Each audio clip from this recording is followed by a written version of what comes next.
It's not a V-neck, Adam. You're good. Are you sure? Yeah, I think you're good. It's a voluntary V-neck. Involuntary. As long as it's voluntary, you're good. Go do your gang thing where you had it on your head and everything. It's a gang, Adam. Hey, isn't this the part where Joe says, "Are we live yet? Are we live yet? Are we live? Should I swear now?" I hit a button. Nice. Zip it on up, man. You got to zip it up, man. It doesn't look right yet. You're in the south side of Chicago. You're just trying to roll that meth. But these headphones, they have like the bump out right here, so it looks like I got like devil horns. You got like an alien thing going. Sweet. What will the future hold for us, Adam? Very nice. Adam, where were you? Were you soldering, you said? Soldering a job or something? Well, no, I was actually just picking up my son at my friend's house, and that's always like a production. No, I'm soldering the ends on Christmas lights. What the world are you doing with them lights? Dude, I'm telling you, it's a great hobby to get into. I would recommend it to anyone. It sounds stressful, expensive, and labor intensive. It's a little bit of all. Little from column A, little from column B. So I just buy my like Christmas lights from the dollar store for $1. And then I just kind of lay them down on the porch and plug them in, and then, hey, that's good. Christmas time, everybody. I pull off my Christmas lights from the yard. I grab them and just yank them off the eaves of the house. That's like the opposite of you, Adam. I program my stuff just by unplugging it and plugging it real fast. Dun, dun, dun, dun, dun, dun, dun, dun. I can't tell you how gratifying it was. It was like last Sunday. I got the one big tree that I think it's like 10 or 11 feet tall. I got the lights to all work in unison. It's 16 strands of lights, and I got them to all make sense. And I was like, it was kind of like, even though there's not that many lights on that tree by itself, it was like 800 lights or something like that. But I felt like Chevy Chase, like where he plugs the lights together, and then his eyes light up. He's like, da, da, da, da, da, da. I don't know what song they play in that part of Christmas Vacation, but you get I don't think it's that song. What was it? What was that song? Da, da, da, da. Is that Ode to Joy? Ode to Joy. Ode to Joy. Definitely. That's likely like a middle school band song is probably what they played. I'm guessing Christmas Canon by that Siberian Orchestra. That's probably it. Yeah, that's what I'm guessing. Yeah, or Last Christmas. So Adam, are you like one of those guys that has this big elaborate display, lights and music and flashy things? I didn't turn on the music. I'm not going to turn on the music this year. I was just trying to see if I can get it to work. This is my test year. And I was going to start out with one tree, 800 lights, but then I decided to make 2 smaller trees. So I'm going to go with like 1,600 lights total. And then I'm going to work on, in January, start designing next year. 1,600 lights in total, huh? For 3 trees. Oh, interesting. I'm trying to get inspired from Adam. I told him I'll do it next year. If you guys celebrate Christmas in Canada, Joe? enough. That's right. Yeah? Yeah. Interesting. I thought, is that Why not? Is that your Boxing Day? What is Boxing Day? I didn't know they had that up there either. I thought they worshiped the great white ghost of the Arctic or something like that. Yeah. Yeah, we put Christmas lights on him. Dressed him up. Christmas lights. You guys see in the chat, Mike said his daughter was able to come home today. Oh, awesome. I saw it on the Facebook. On the Facebook. Yeah, I was surfing the web, and I saw it on the Facebook. That was a good thing. I think I gave the post a like. Oh, cool. That means you care. That's exactly what it means. Mm-hmm. All that time it takes to go. Mm-hmm. That's care. Gotcha. Yep. That's like in 2020, that's going to be the new hug, is a like. That's what I More real hugs. I was walking downtown underneath this bridge, and there's a bunch of bums down there underneath the bridge. It was Christmas time, so I was, hey, guys, I feel bad for you guys. Do you guys have a Facebook page I can like?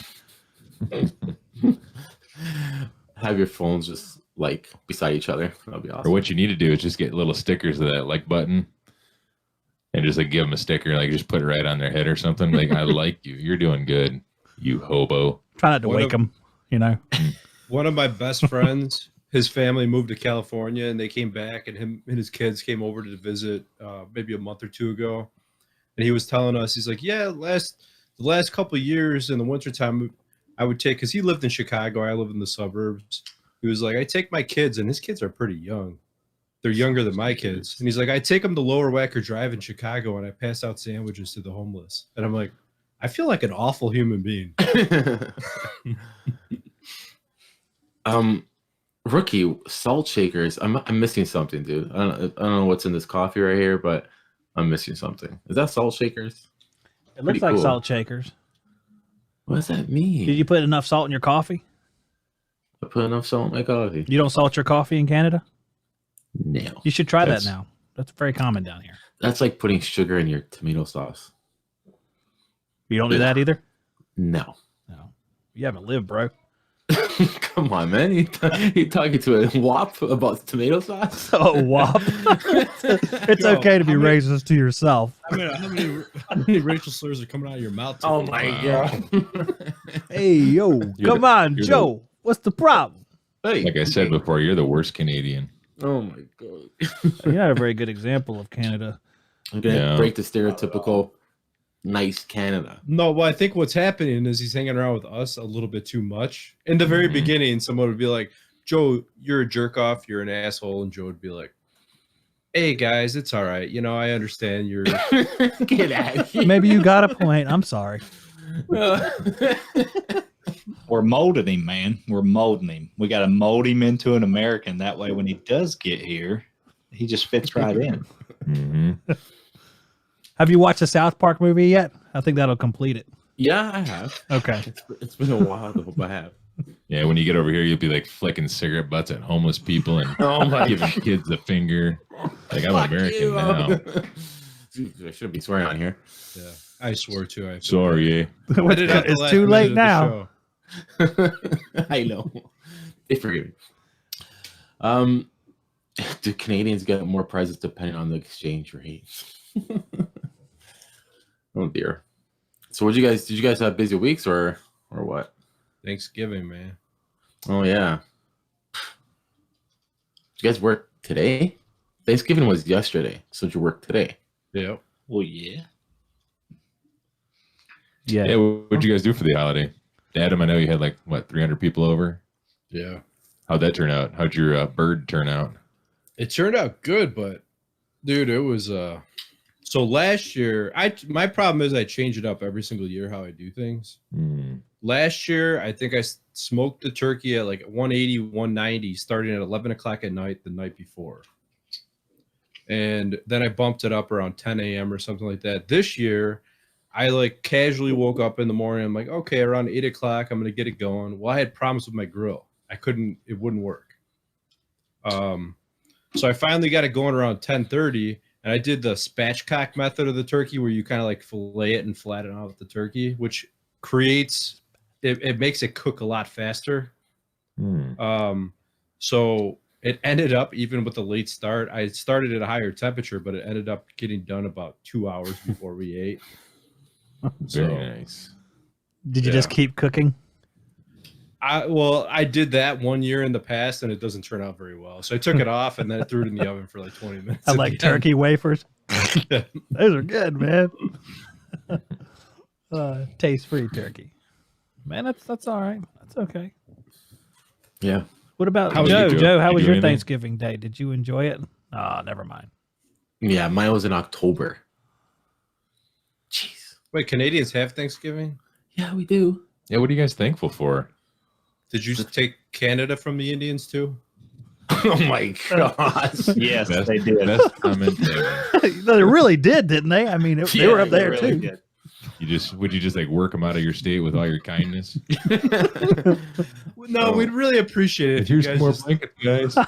Yeah. Yeah, right. Yeah, We right. don't want this to get confrontational. So if you guys would please just leave. Like Bill said, here's a blanket and here's some shoes. You're good. They just kept Come on, asking Running for an Bear, extra we can't foot. stand these Canadians. Let's go to the States. Yeah.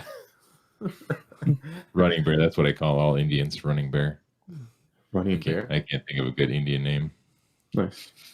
Running Bear is pretty good, man. That sounds like an Indian name. Running Bear. It seems like a good Indian name. I mean, if I was Indian, that'd be my name. Do you remember when I was a kid? I can't remember how old I was, but when Dances with Wolves came out, do you remember watching that when it came out? Absolutely. On its white horse.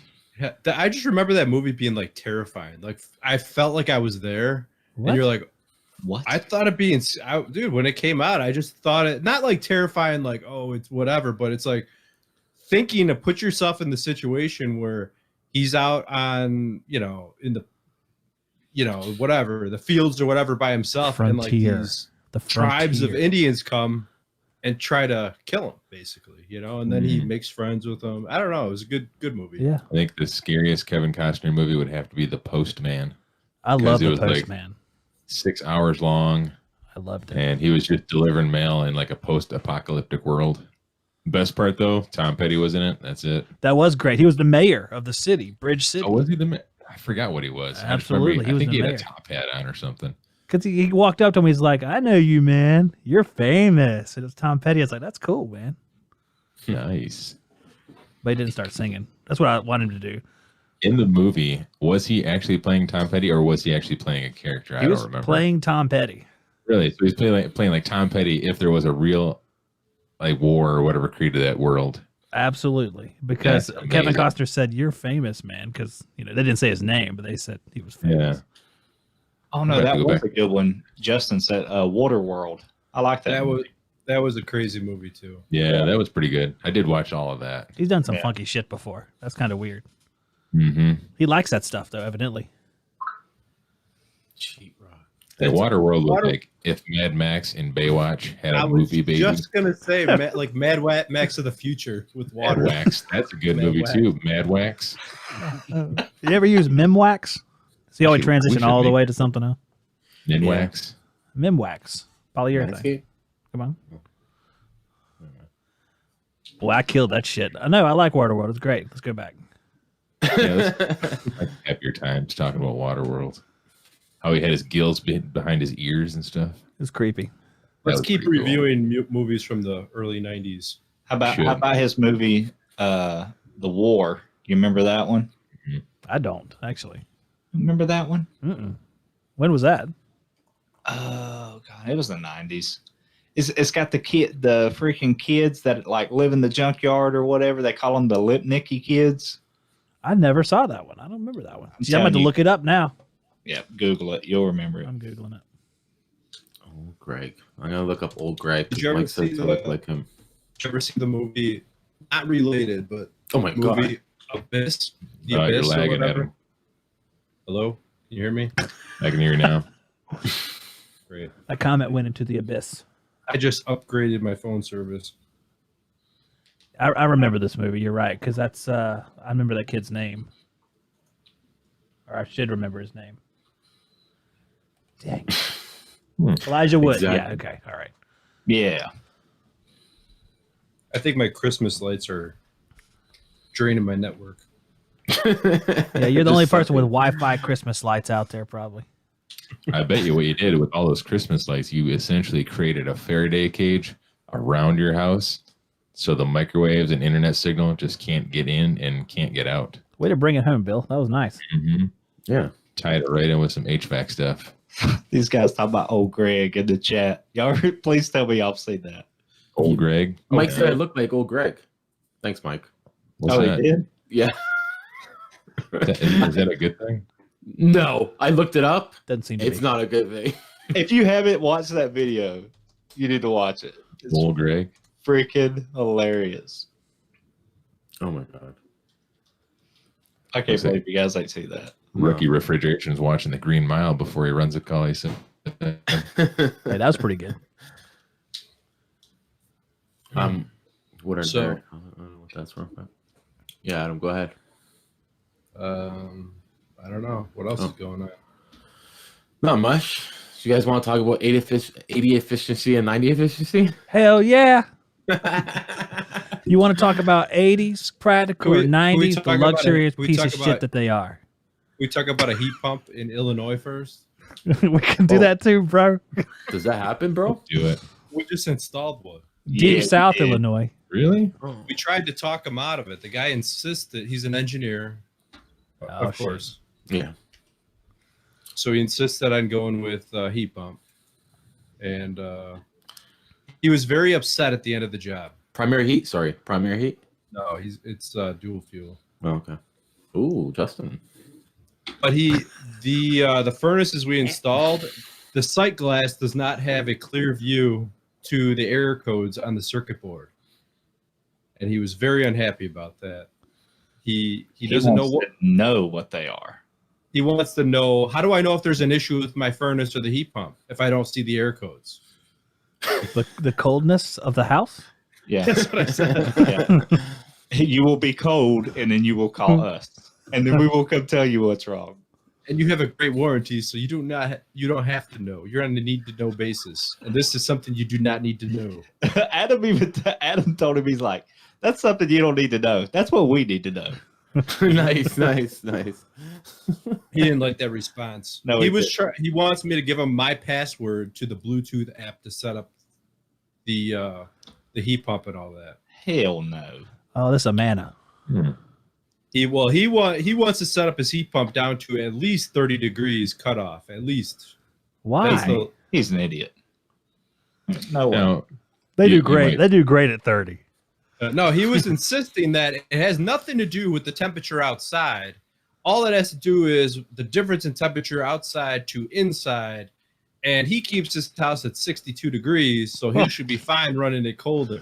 His discharge air is going to be like 82 degrees. He'd be like, Yeah. what a cold draft in here, you know?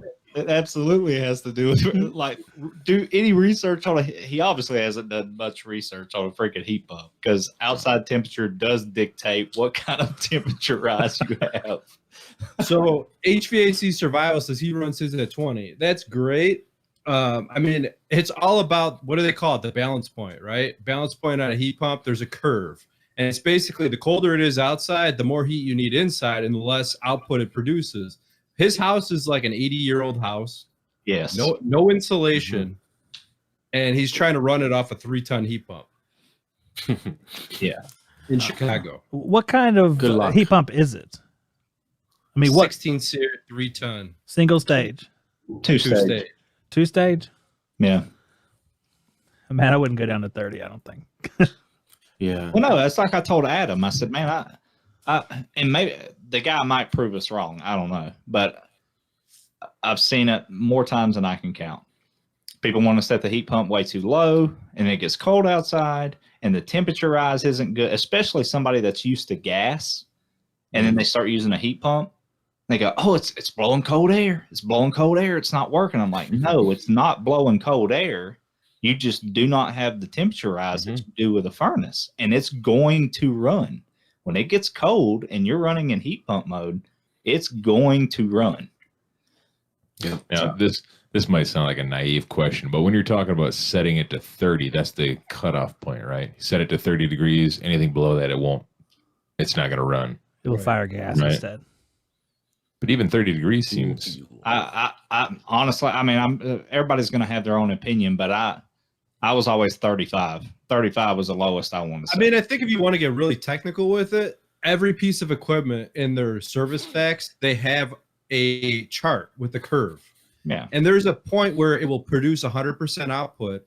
And then once you hit a certain temperature, you're going to start losing output, right? Of course. So you need to know what your curve is, and then you also need to know what your load is. If you're in Chicago and you're trying to run, I guarantee you that Amana is not outputting 36,000 BTUs at 30 degrees outside. It is No not. way. No way. Not in Illinois, maybe in Florida. Man, it's like half at like 17 to 20 degrees of the capacity. I'm trying to bring it up while we're talking here. Cool. We still need to talk though. Yeah. You know, we're not good. We're waiting for you, Zach. Yeah, just wait here. I'm gonna Google a bunch of stuff. We'll be right. Everybody meet back around 10 o'clock. I was really. I really think it matters on your load. Kangaroo God says, he runs it down to 0 degrees. It matters on your load. What's your load? You have a freaking 80-year-old house with no insulation. It's going to take more than 15,000 BTUs to heat the house, 20,000 BTUs to heat the house, right? Yeah, no shit. Yeah, especially when you have usually a furnace that has 80,000 BTUs or something, and the design temperature is like 5 in Chicago, probably, or 0. We took out, that was another thing he was upset about. We took out 117,000 BTU furnace and installed an 80,000. His ductwork is small. It can't support 117,000 BTU. No way. No way. So, yeah. This, man. I don't know. And yeah, it was dual fuel, so it's right up my alley, but it was also kind of a learning curve for me. Like in Tennessee, they still set things up like this. Okay. You use a Honeywell stat, use an outdoor temperature sensor, whether you're using Honeywell's Red Link stuff or you're using your old dial in the condenser, and you set it at your temperature and you lock out that way. With these Bluetooth furnaces, man, like Adam set everything up with his phone, and it's just confusing to me because I'm thinking, for example, when you're wiring a thermostat, you're thinking, okay, reversing valve, electric backup heat, blah, blah, blah. And Adam's like, no, just wire it traditionally. I'm like, it's what? You wire it as a single stage. It's a 2-stage furnace, 2-stage heat pump. You wire it as a single stage conventional heat and cool thermostat. I could not wrap my head around it. You can ask Adam. I probably had a retarded look on my face. But the low voltage wire to the heat pump, you only have 2 wires running out. Yeah.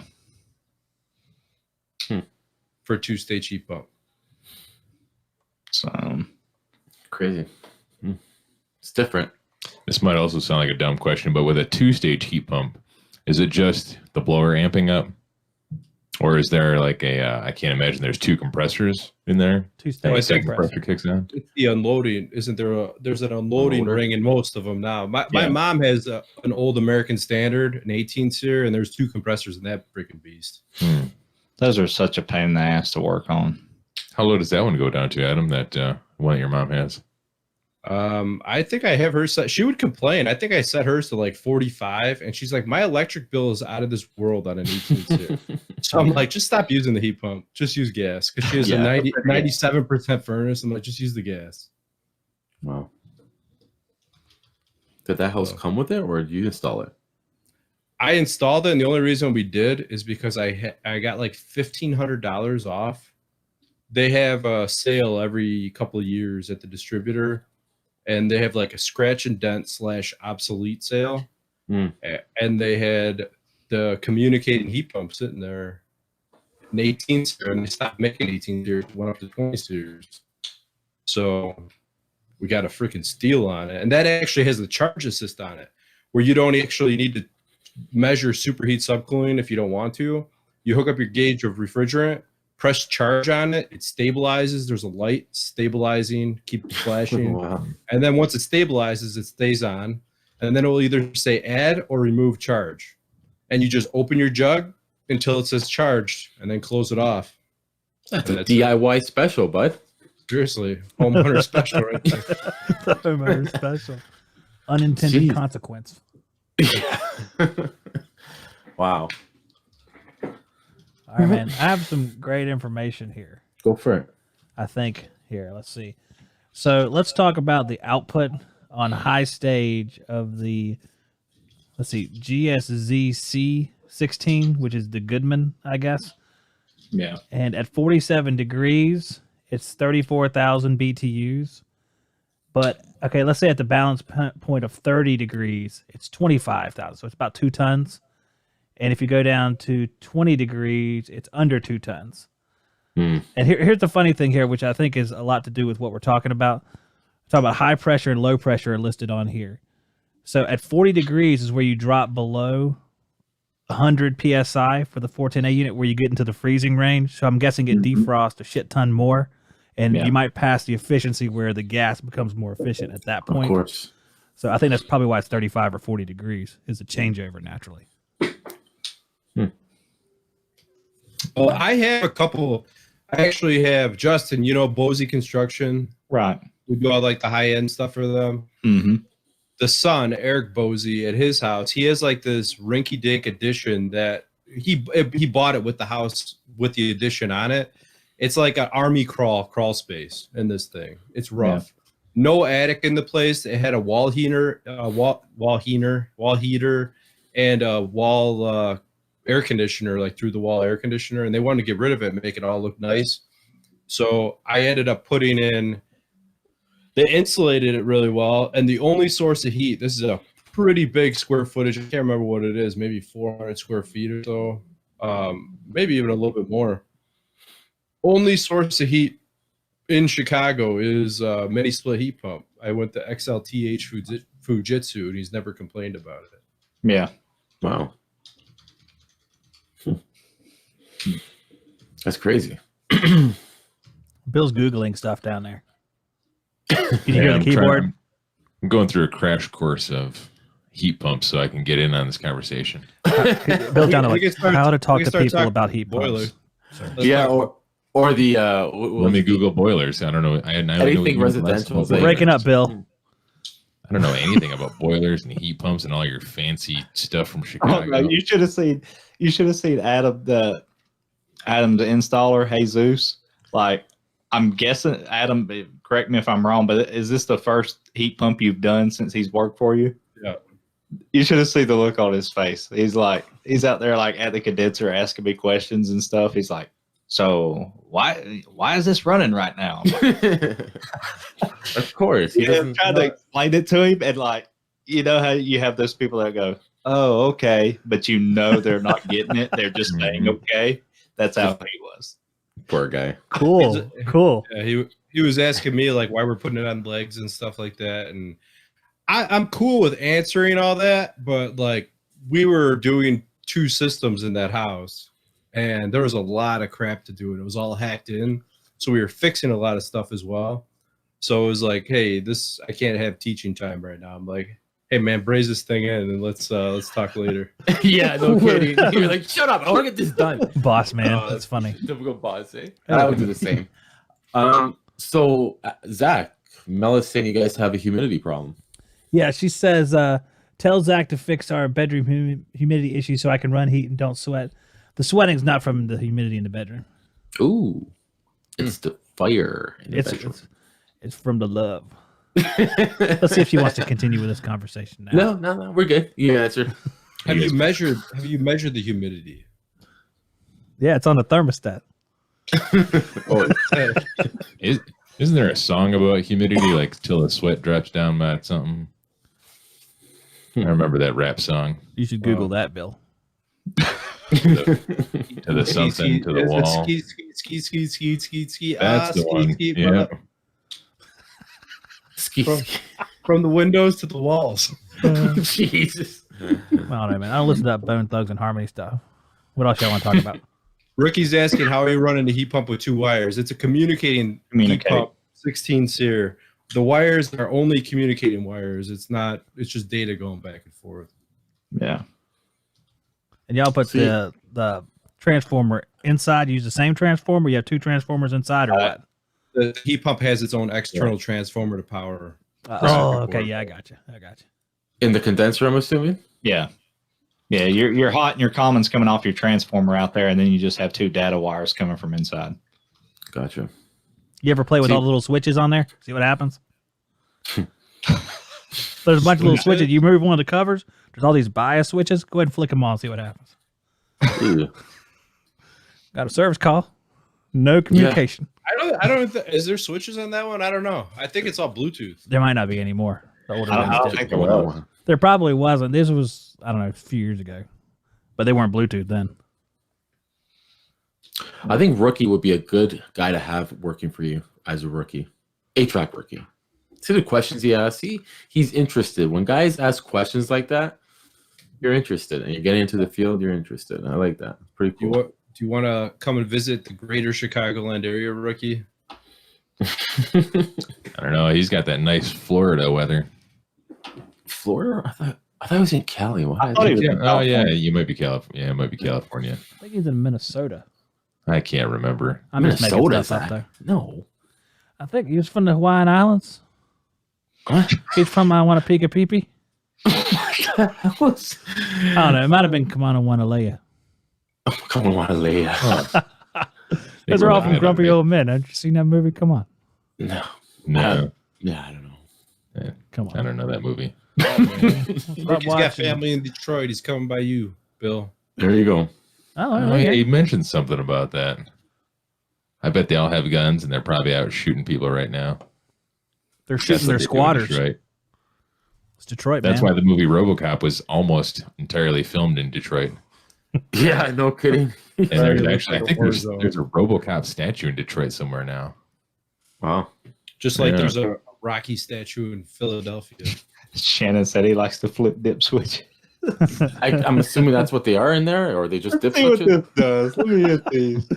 They Do put you so guys many, run man. into, like train two-stage, like the XV95? No. If somebody else installs them, do you always like double check if you're doing service the dip switches on them and the jumpers and that? I would No. definitely. Yeah. Anything like that, variable speed stuff. I would Is that what it say is? like, dude, around here at least 90% of them that I see, Not running on. they don't even touch them. They don't touch the dips. Everything's just left alone. They just hook the 4-wire up and walk away. That's it. Yeah. I can see that. That happens here, but on the trains, that happens here as well. Running like 450 CFM a ton. Yeah. You know, like, hello. You got a 3-ton outside. It's running at a 5-ton drive. Yeah, that's right. But you know, yeah, but you know what? Those are the calls. You look like a hero, you know, to the homeowner. You're like, holy shit, I have a new unit. What'd you have no to do? kidding. Flashback. Sorry? No, you say, what'd you have to do? The homeowner says, what do you have to do? And you're thinking in your head. But you say, I had to recalibrate the board. Yes. Yes. Hooked it up to my computer. My laptop. Yeah, I have this Did a special little board. bit of coding. I had to log into the global That's communicating network. The old lady in the house is sitting at the couch every night, and the drapes are like this on her back of her head because it's blowing so hard. Oh Yeah, man. that's about right. There's one of them. The efficiency matches were like all screwed up. It was like about 10 years ago when it was a really big deal to get tax credits. So people would buy 15 SEER in heat pumps. Yeah. So you would have like this huge ass air handler matched up with the regular size condenser, like a 3-ton with like a 5-ton air handler to get the efficiency. And there was no way you could never trim the airflow low enough to have it at an appropriate level. So if you didn't put a little bit extra in your duct system, you start that thing up, man, it'd be like, What shit is flying that? everywhere. What model are you talking about? What's that? What model are you talking about? I'm talking about, as I remember, it's going to be the Goodman or Amana AEPF and ASPF, and you had to add the TXV to them at the time. And then they came out with the ASPT. I don't know how you guys remember all these model numbers. So what drives me nuts Yeah. about Amana and Goodman in that is I made 'em all up. all their blowers are grossly oversized. Everything comes with like at least a 3-ton drive, and it's like, oh, what if you put a 2-ton or a 1.5 ton in? You know, it's a 3-ton or a 4-ton drive. It's crazy. Think about the little guys too. You know, Hey, Yeah, they right. know their dealers are going to put it on a 10-inch round duct, and they have enough power just to force it through there at the right level. Yeah. They're like, Anything go to that flex 10. I can't remember what was the wager I had with Ted about pushing how much through a Oh, the I 6-inch remember duct, that. right? how much? What was it? It was a 6-inch duct, wasn't it? You're Yeah, I talking can't about? remember, what was it, 200 or 250? How much did I say I was going to push through it?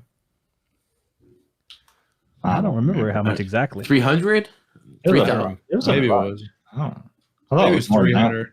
But the whole thing is, basically, if you have a big enough fan, you push whatever you want through it. It's going to be loud as hell. But can you do it? Yeah, you could. Hell yes, you can absolutely look at bath fans. So you could do it. Yeah. Industrial sized. You can do any amount of air. If the blower strong enough. Yeah. Right, Joe? Look at leaf Yeah. blowers. Look at leaf Leaf blowers. blowers. Actually, I have a picture. I was trying to look for a picture. I have a picture or two, but I'm sending it to you. That's what I'm going to have to do. There's an area and a skylight, and it's condensating. And I have an inline duct fan. It's a big one. It's it's like tucked away. It's an old one, but I have to upgrade it because they're still getting a little bit, and it's just poor design. But I have to try to fix it. And I had a picture of the dimensions and what I'm using, but the old one. But let's see if I. Why don't they just get a better skylight, Joe? It's double pane. It's not leaking. They said they got a leak checked, and it's just not enough airflow on it. It's obviously a pool area, and in the winter time. Okay, no. They don't like the skylight raining on their head. No, they don't. So I gotta look into it. I haven't got to it yet. But yeah, I just thought of a dumb question. You guys want to hear it? Go for it. All right. That's the fourth dumb question you said you had today. Hey, I'm full of dumb questions when it comes to heat pumps, man. You get 4. All I know from heat pumps is they pump heat. That's all I can decipher from that. That's all you need to know. That's all I know is they pump heat. So on these heat pumps, when you're talking like, I don't know, 10, 15, maybe 20 degrees temperature rise, I assume when it gets cold, 15, 20 degrees outside, that thing's got to run all the time because it's probably not going to satisfy the thermostat anytime soon. So with that being said, you must have to change the filter on these just like every other day, right? Is that what you guys recommend? Or is it like... You still have electric heat and stuff that'll compensate for the drop in capacity. No, he's asking about the filter. Doesn't the filter load up because it's running nonstop? But it won't run nonstop. The system nonstop. So all that air you're putting through there, obviously you want to make sure that evaporator doesn't get plugged up because you're going to affect your, your airflow, the heat, and everything, blah blah blah. But so with it running nonstop, like I assume it is, don't you have to change your filters a lot more often? Really, just depends on the house, but yeah, in theory, yeah. Okay.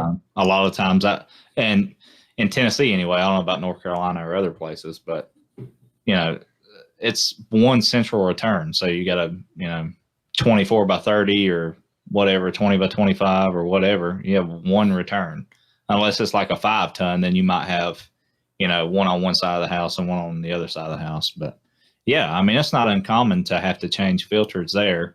Again, depending on the house, but and again, once a month or maybe even twice a month. Or not twice a month, but once every 2 months. And again, this is only based on my assumption that when it's 0 degrees out, because in Michigan and even, Ohio, Chicago, probably, you got a couple months where it's 10 degrees out consistently. So that heat pump's got to run, I would assume, a lot, like nonstop, right? Oh, it does. When it's cold outside, they do. Yeah. Yeah, unless they have dual fuel, which then at 30 degrees or whatever, except where I assume it kicks over to gas, right? Right. All right. Well, that answers my dumb question. Rick said, get an air bear and forget it. So I guess an air bear is like some kind of animal that changes your filters for you. Air bear. Cool. That's a try-on, man. That must be like the Care Bear with a vape pen. The Air Bear. No, I mean it's just like I think it's like that bear Ted from the movies. He'll just stand by your filter and change them every day. That'd be cool. Heat master saying your heat strips will come on. I'm assuming the heat strips are usually in there if you don't have dual fuel, right? If you have heat strips. Yeah, see, my question was based only on heat pump as your only heat source, with maybe, I guess, you probably should have a supplemental heat source like heat strips or gas or something too. Yeah, I mean, like I said, I did that addition. I actually have a couple of them that are running solely off. We're doing one right now. I have to go back to trim it out. That is it's a big kitchen edition that's only off of only cooling is off of a heat pump, mini split heat pump. Yeah. So you could do it. You just need good insulation, I mean, you need to know your load. I stopped doing my own load calculations because I was paying a couple $100 a year for the program. And I would end up using it once or twice a year. So I found a guy that charges $200. I'm like, all right. Whatever. Yeah, exactly. It takes a couple hours to do, Yeah. Pay you guys. Interesting. Yeah, guys, sorry. The air bear is actually a type of filter. It's really? not an actual bear. No, see, I thought it was a gay, hairy HVAC guy, like 2M HVAC said. That's what he said right there. Yeah. That's what I assume it is. So, but it's not a bear. I don't want anybody to think it's a bear. It's actually a filter. We have a customer that Justin was just at, that they have what is it, Justin? Hyperion Air handler. Train. Yeah, TAM 7. And they have strip heat, and she is complaining. She says her bill. It's a Of course. she's on the first floor of a 10-story building or 8-story building or something like that, whatever it is. And her heat is between $400 to $600 in the winter. Yeah. And she And runs straight off strip heat. And here's the other kicker to it too. One side of I call it an apartment, but I guess they actually own this. But it's like it's an apartment style. Okay, it's a building. One whole side of that apartment is like glass, sliding glass doors, like windows, glass doors. Like one whole side of it is like 80% glass. So she's insisting that something's wrong and it's running inefficient. Sure. She's right. What else is she? She just has the Hyperion, right? Yep. Yeah, it's a variable speed blower motor, and yeah, straight electric heat. I think it's I don't remember, Adam. Is it 10 kW or 15 kW? I have no clue. That was I honestly don't remember. But So the funny thing is, Justin went out there to talk to her. I've talked to her in the past, and she's like, "What can I do to make it more efficient?" And I told her to move. And that's about it. Did you tell her to move and then start shooting at her feet like cowboys would do? She didn't like. She didn't like it. Smooth talking, Adam. But she insists that something is wrong and that I'm incorrect. And Justin went out there, but she wasn't there. You talked to her 100-year-old husband. Yeah. Well, I think this is the problem here. She assumes by putting in, she updated to this train Hyperion, blah blah blah, and she's like, oh, it's so much more efficient than what I had before. I should be saving money on my electric bill. Well, it's still strip heat. You had strip heat before, and you got strip heat now. Yeah, you got a variable speed blower motor, so you're saving a little bit there, but at the end of the day, strip heat is strip heat. I don't give a crap if it's a 1985 or if it's brand new. She's saving money on her air conditioning. Yeah, but nothing on her heat. Period. Wait a second. Right. She might save on the blower, but Right. at that point, not really too, because you still get some sort of heat from an ECM blower, right? Until it breaks down. That's what I don't get. Like you're saving there, but you're paying double there. So is there a point? Really? I don't know. Maybe we should bring in somebody from the chat to get their take on the whole situation. Hell no. Sure. Oh, okay, yeah. If anybody wants to. Hey, Air Bear. I'd like to say to you guys in Chicago with your strip heater, why don't you slide the strip heater out, put one of them sweet water coils in there, go ahead and get one of your boilers and put it in Yeah, there. what are we gonna do? Get an electric boiler to heat it? You should get an electric boiler. That would be ironic. Yeah, that would be funny. That's something. There's no would do. gas in the building. That's the point. All right, get this lady a tank of LP, put it outside, run Wait, some this copper is an because it's apartment cool. complex, no gas in It's the building. it's a condo. Condo, huh? You That's can't do nuts. it, man. Set In the gas tank Chicago? outside. I know. How does a condo have no? You're right, Bill. How does it have no? Everything is electric. Man, that's dumb. Mhm. Maybe just tell the lady that this is all a stupid situation. So how do you solve it? I don't know, but it's stupid. Yeah, yeah, you should have figured this out before you I'm moved. telling you, I've had this conversation with at least 3, 4, or 5 customers. When they say something, they insist something in our on our meter must be hooked to our neighbor's apartment. It's too expensive. It's got to be that way. I'm like, Oh my god. no. what is Shannon messing with us? What's he doing over here? What's his name? It's Shannon. It's not a heat pump, Bubba. It's straight electric heat. Straight cool condenser. The only heat is strip heat in the air handler. There's no defrost cycle. Mm-hmm. Even I know that. I've Steve never is been asking there. what she had before. I don't remember. Honestly, it was like 5 years ago. We replaced it for apples, but she was not aware of. She bought the place, renovated the whole place, and replaced the air handler and air conditioning. She never lived there before she started using the heat. You know what you should do? You should tell her something so stupid and see if she believes it. Like, well, maybe your toaster is stuck in the on position, Yeah. and you just haven't checked it. Like, when was the last time you made toast? Your Something like strips that. are all sooted up. Justin's asking wouldn't we put a heat pump outside? That is a good question. She has a through the wall condenser that runs into the parking garage. Okay. Oh my gosh. A through the wall condenser. She needs And- to leave. Yeah. You talking like a PTEC unit? No. You've never. Well, you probably. I guess They look not. kind of nuts. Though I've never seen one in person. I've seen them online. I've seen them in person, but the question I have about that, and I said the same thing to Adam, is if they make one that's a heat pump, that's great. But my question was like, is there drainage there? Because it's going to go through a defrost, so you're going to have condensation. You know, worse. Is there somewhere for that water to go? You know, Put a little If they pan even- underneath it.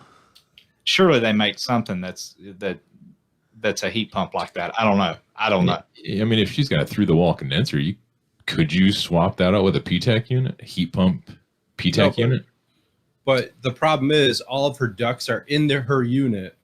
The condenser is in the parking garage. Are all of her ducts in a row though? The drywall was up before we That's got pretty there. good. I don't know. Zach got that one. I know. Air Bear is a filter. Thanks, Zach. Thanks. Yeah. Heat pumps don't work in Chicago. That's false, though, right? Don't they work in Chicago still? Yeah, like I said, we're putting one in right now. They just don't Primary work heat. very well, from what I'm gathering. But they work. Well, You plug both it in, it of does the- something. In the fall, At least two of the instances we put them in for primary heat, they have closed cell foam, full out closed cell foam in the walls. Very efficient house, brand new windows. Not a lot of heat loss.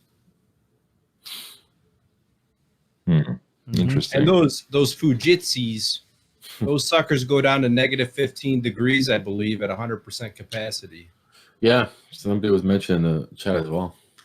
Really? That's good. Pretty crazy. Have you ever installed one of those in Chicago? Yeah, Yeah. that's what we're doing. That's what we're doing right now. Got to finish up the job next week. Apartment, right? Would that be Kitchen an edition. option for the lady in the condo with the toaster heat? The problem is, I guess it could be an option, but she would have to probably pay to cut holes in the hallway, the drywall in the ceiling, run stuff across, over, and down Oh, the common areas. you know what you should do? Move. That or water cooled condenser. Wouldn't that just freeze in the wintertime? No, put it in her house. Water cooled condenser. How's that going to heat the house?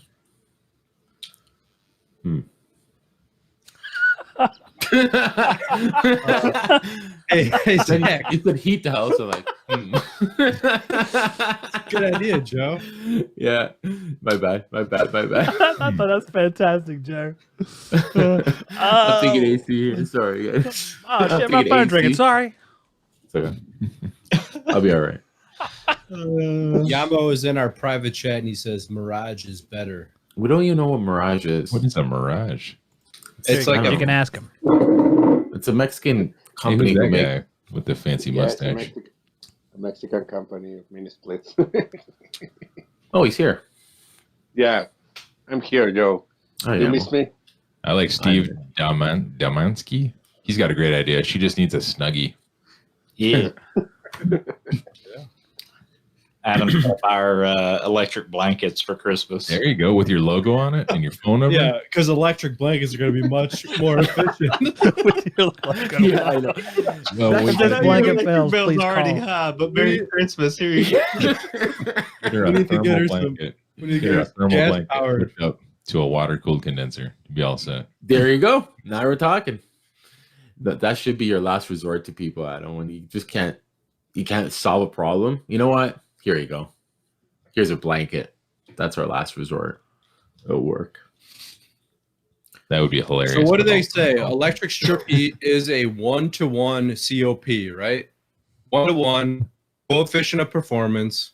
And they say a heat pump starts off at what? 3-to-1. It could go up to maybe almost 5-to-1. Is that right? Yeah, it was pretty close to that on the sheet I was just looking at. Yeah. Wait a minute. Milwaukee heated jacket. Here you go. Here's your jacket, and I went ahead and bought you some extra N12 batteries. You just charge these up, and you plug it in right here. Don't forget Just to keep them charge on it. the ready. Yeah. Get a charging pack. Or a barrel with some wood, or a trash can full of burning garbage. Tell her to move down to Mexico and you don't need heat. No. It's all free. How old was she, Adam? Oh, I didn't meet her, but she's got to be old because I'm not, man, her husband is, woo, boy. He's old. Super old. Super old. Old Tell people also are them more the story sensitive. about how you called to buzz you in. Okay, so this place is like, you walk into a door, just like any type of condos or apartment complex or whatever. You walk in the door, you got a list of names on the wall. It tells you which number to dial. You dial the number, it rings their condo or whatever, and they answer and they can buzz you in or whatever. So I call the guy as I'm walking up to the door in the parking lot. And I'm trying to explain, and I thought I was going to get her. And he's like, oh, no. And this dude, he can barely talk. And he's like, oh, no, she's not here. And I said, well, I'm walking up to the back door right now. I'll just keep you on the phone. I'll let you know when I'm at the door, and you can buzz me in. And he's like, okay, I'll let you in. And he just hangs up. I'm like, oh, God. So I get to the back door, and nothing. And so I start calling him back, not answering. He left the phone off the hook. Left the phone off the hook, dude. So you could call from the little buttons, the little ringer, or you could call. It didn't matter. It went straight to voicemail. So here I am standing at the back door, and I'm thinking, okay, well, surely he knows I'm here. Surely when I don't show up at his door in 10 minutes or so, he's going to come looking for me. I stand there at the back door for like 25 minutes, man. Never shows up. I'm like, what crap is going on here? Like, come on. Finally, somebody's leaving and opens the back door. And I just, stick my hand in there and catch it real quick and just walk on in. So then I walk up and I knock on his door, and he's like, there you are. He's like, I went out there and looked for you. I said, no, you didn't. I've been standing there at the door. Oh, I didn't go to that door. I went to a different door. And I'm like, Oh. what other? He went to the front door of the building where nobody enters from. Yeah. Because it's a busy street and the parking lot is in the back. Everyone The parking lot's in the back. That's where everybody comes in at. And he went to the other door, didn't see me there. And so he just went back to his condo and sat back down. He's like, okay. Didn't think to come to the back door where everybody comes in at. Surprised he wasn't like standing in front of his closet door. I'm like, I don't see him yet. Well, that could have been it. Oh, God. I don't know. It was funny, though. Hey, we got another Illinois guy in here, Robert Hayes. He says, The S is silent. Illinois. He's from Illinois. Illinois? Yeah. There's only one of them, Joe.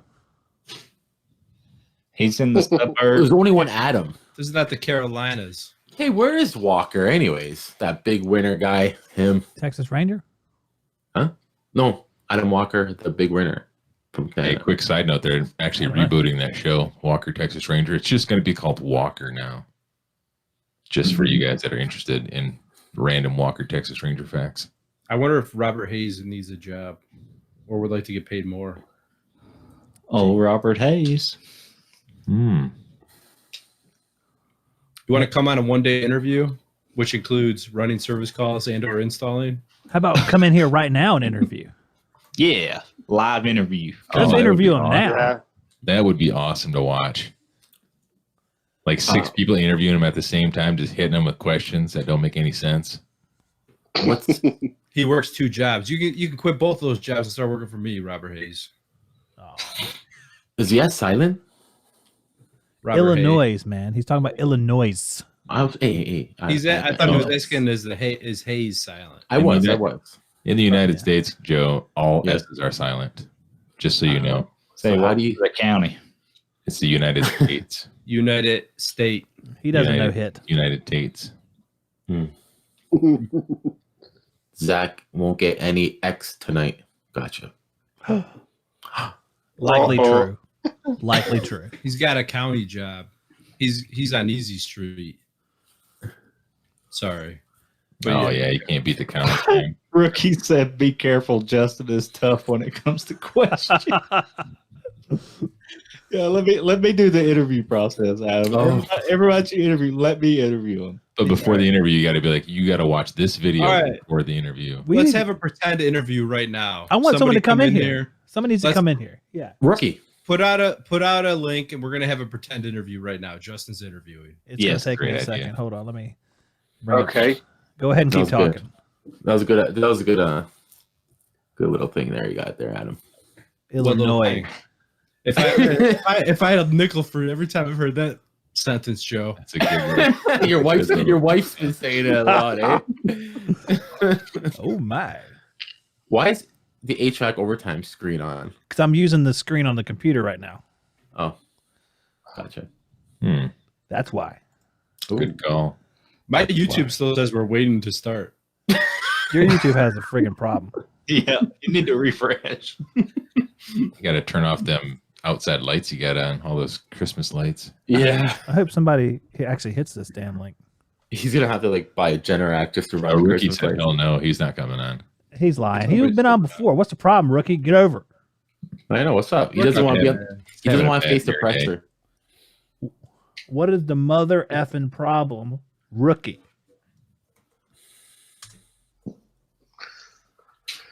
That's rhetorical. I think Justin's gonna put me in timeout. Shannon again. Tab 9. You gotta send the link, Zach. I'm gonna send a link. I'm working on it right now as we speak. Mm-hmm. Mhm. Where is the link? Link away. Paste I think- and send. I think if Henning could put me in timeout right now, he would put me in timeout right now. What are you doing, man? I don't know, but he says calm down, Joe. So I'm thinking I did something wrong. Henning Maybe was there's mad more at me for a Joes. while too, Joe. Hey, Henning, Justin, if you could get mad at anyone, direct your anger to Joe. That's right. He can handle it. Okay. Yeah, the He's Justin in gonna- here already does that. He's been upset with me for a He while. timed you out. I missed that. It lagged out. Yeah. Seriously, I did. All right, we do. Rookie is available, but someone has to volunteer to leave. Oh, I'll step out if you need me to. I'll watch. from No, the we side. like you, Bill. Anyone else? Oh, well, Oh. Yamo could sit out for a second. That's kind of rude. What? Yeah, Yeah. Joe. Oh my my God. god! No way. Joe. Is that how they act in Canada's? It's a little You were rude. like the opposite of Canadian. Yamo You are, understands you what I'm really are. saying. Well, you are American now, aren't you? Are you sure you're not? Yeah, from get the hell out of Australia? here. That's what Americans say. Canadians like, would you please exit, sir, and we can meet again in the future? Please, Yamo. Going there. I'm Sorry. gonna help you out. I'm gonna get Come out of here. on, Joe. Oh my god. Sorry. Don't get out there. Uh-oh. There he is. What's up, guys? You ready for your Hey, interview? what's up, rookie? Go ahead, hit me. All right, Justin. What brand meter do you have in your tool bag right now? Oh, that's not a good interview question. I'm at UEI DL479. You're not qualified.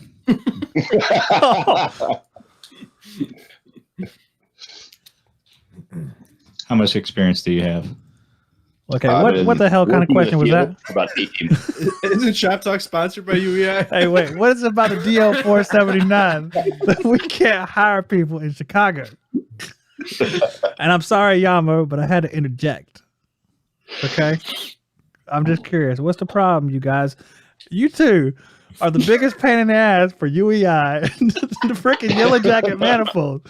I swear to God. I don't want to say where I won the meter at, but Oh,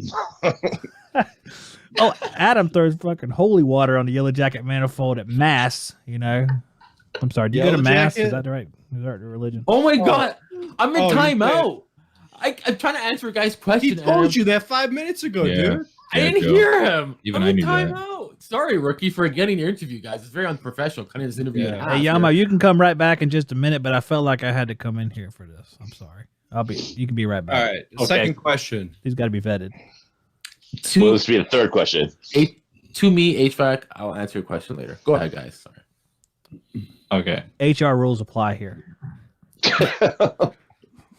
What certifications do you have? Right now, I have flexible duct. I have Nate ready to work, and I have the ESCO AC specialist. Glad you said flexible duct. That's good. You're gonna need that You up here. asked. I'm going to tell you what I got. How important is customer satisfaction to you? That's number one. We don't have customers. We don't have paychecks.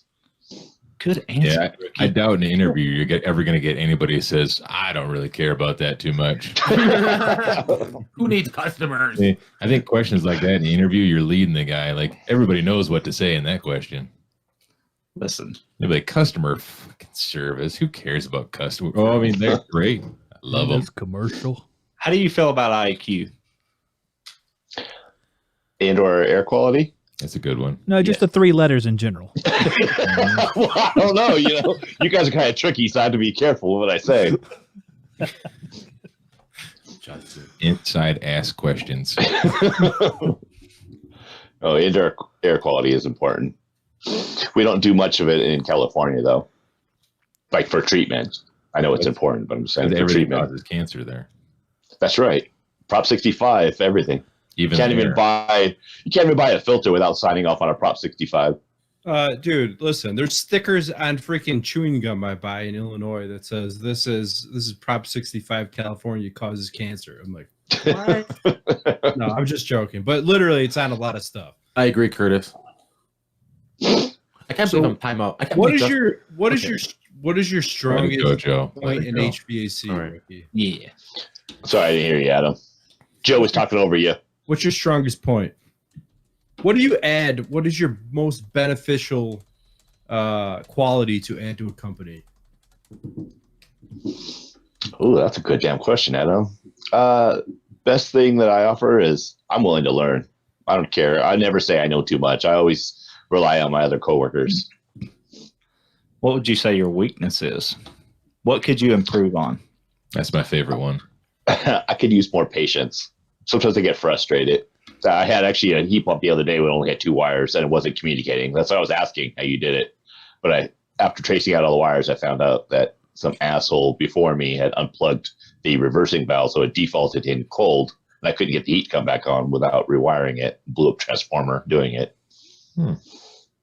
How did you de-escalate a situation you had with a customer in the past? Well, I've been in the restaurant business 25 years, but in HVAC, I've never had a customer pissed off at me after I left. Before I got there, that's a different story. Oh, we're talking about any job here, Rookie. Any job. You just have to be sympathetic. You got to look at the problem from their eyes. Doesn't mean that they're necessarily right, but in that moment, they are right. And how did you resolve it? Next You guy. basically just have to give the customer what they need. Not necessarily what they want, it's what they need. Cool. Go ahead, Zach. Okay, these are questions that aren't practical. All right, I'm gonna ask you a practical question, Rookie. All right, say you have a service call at 1 p.m. You go to lunch at 12 p.m. at El Guapo Grande Mexican restaurant. You go to the customer's house, and your colon starts to vibrate. Is it appropriate for you to take a righteous dump in their bathroom while they're downstairs? Nice one. That actually comes up, but no, I always just take off like, oh, so I have to go get a part or something, run down to the gas station. Good answer. That's a really good answer. I would be. Yeah, I didn't even know he was here. bathroom. That's fine. That's always been my go-to. I'm sorry, I got to meet one of the other guys down the road at the gas station. I have a part that he needs for the job he's on. I'll be right back. I'll be back in like 5 minutes, and you just run to a gas station. Don't you just have a bucket and a trash bag? Yeah, I guess you could do that, but Dude, that's nasty. Well, one of the guys that used to install for me, I think he had IBS for a short period of time or whatever, but he would go outside and he would crap in a bucket in the back of the box truck. Like you go in the box truck butt station. and he put like a piece of cardboard over it. And I'm like, get that thing out of here. And then he would like put it back in the truck like a bucket to use. Wow. I'm like, That's I'm going to kill you. I want to kill you. I want to literally strangle you right now. Yeah. All right, Bill, you haven't asked me a question. go, Bill. Come on, Bill. All right. Well, I was going to use that one where what's your weakest point? What's your weakest? That's a really good question. So, in your last job, what made you leave your last job? Why would you? Assuming you left your last job. Tell me about your last job. I was exited it, to be honest with you. I got hired to replace a general manager that was sick. He actually had HIV, and they actually came back, and they couldn't afford to support 2 GMs. Interesting. Interesting. That's actually why I went back to school, because I made a bet with my son. If he went back to school, I would. And he's now a wildland firefighter up here in California. And I went back for HVAC. I wouldn't go back if you couldn't force me out of this trade. Nice. It's a That was a rough plot. trade. Yeah, plot switch. It's Where do you see yourself 5 years from now? What do you see yourself doing? I'm going to be doing the same damn thing. Exactly. I'm not going to own my own company anytime soon, but I'm definitely going to keep going, keep getting trained, get better and better at my job. Would you be willing to let Adam train you to replace him as leader of a team in the year No, that's just 2027? his job. Now, when you're talking about being better and better at your job, what does that exactly entail? You have the idea, or you want to be better at your job, but what's your plan to get better at your job? Well, I go through a lot of training. Yeah, I don't ever miss any of the part house training. I go to extra training. If you guys know, I was trying to go on Gil's channel. I was trying to get a little invite to the class they were doing on heat exchangers, because I couldn't afford $1,000 for a class right now because I'm still in school. So training. I mean, I think like rookie, one big thing, not just training, there is so much information available online. Me personally, this is, I think, what separates, like, this is what is a difference between like people that really try to be the best and somebody that just shows up and signs out at 3 or 4 o'clock.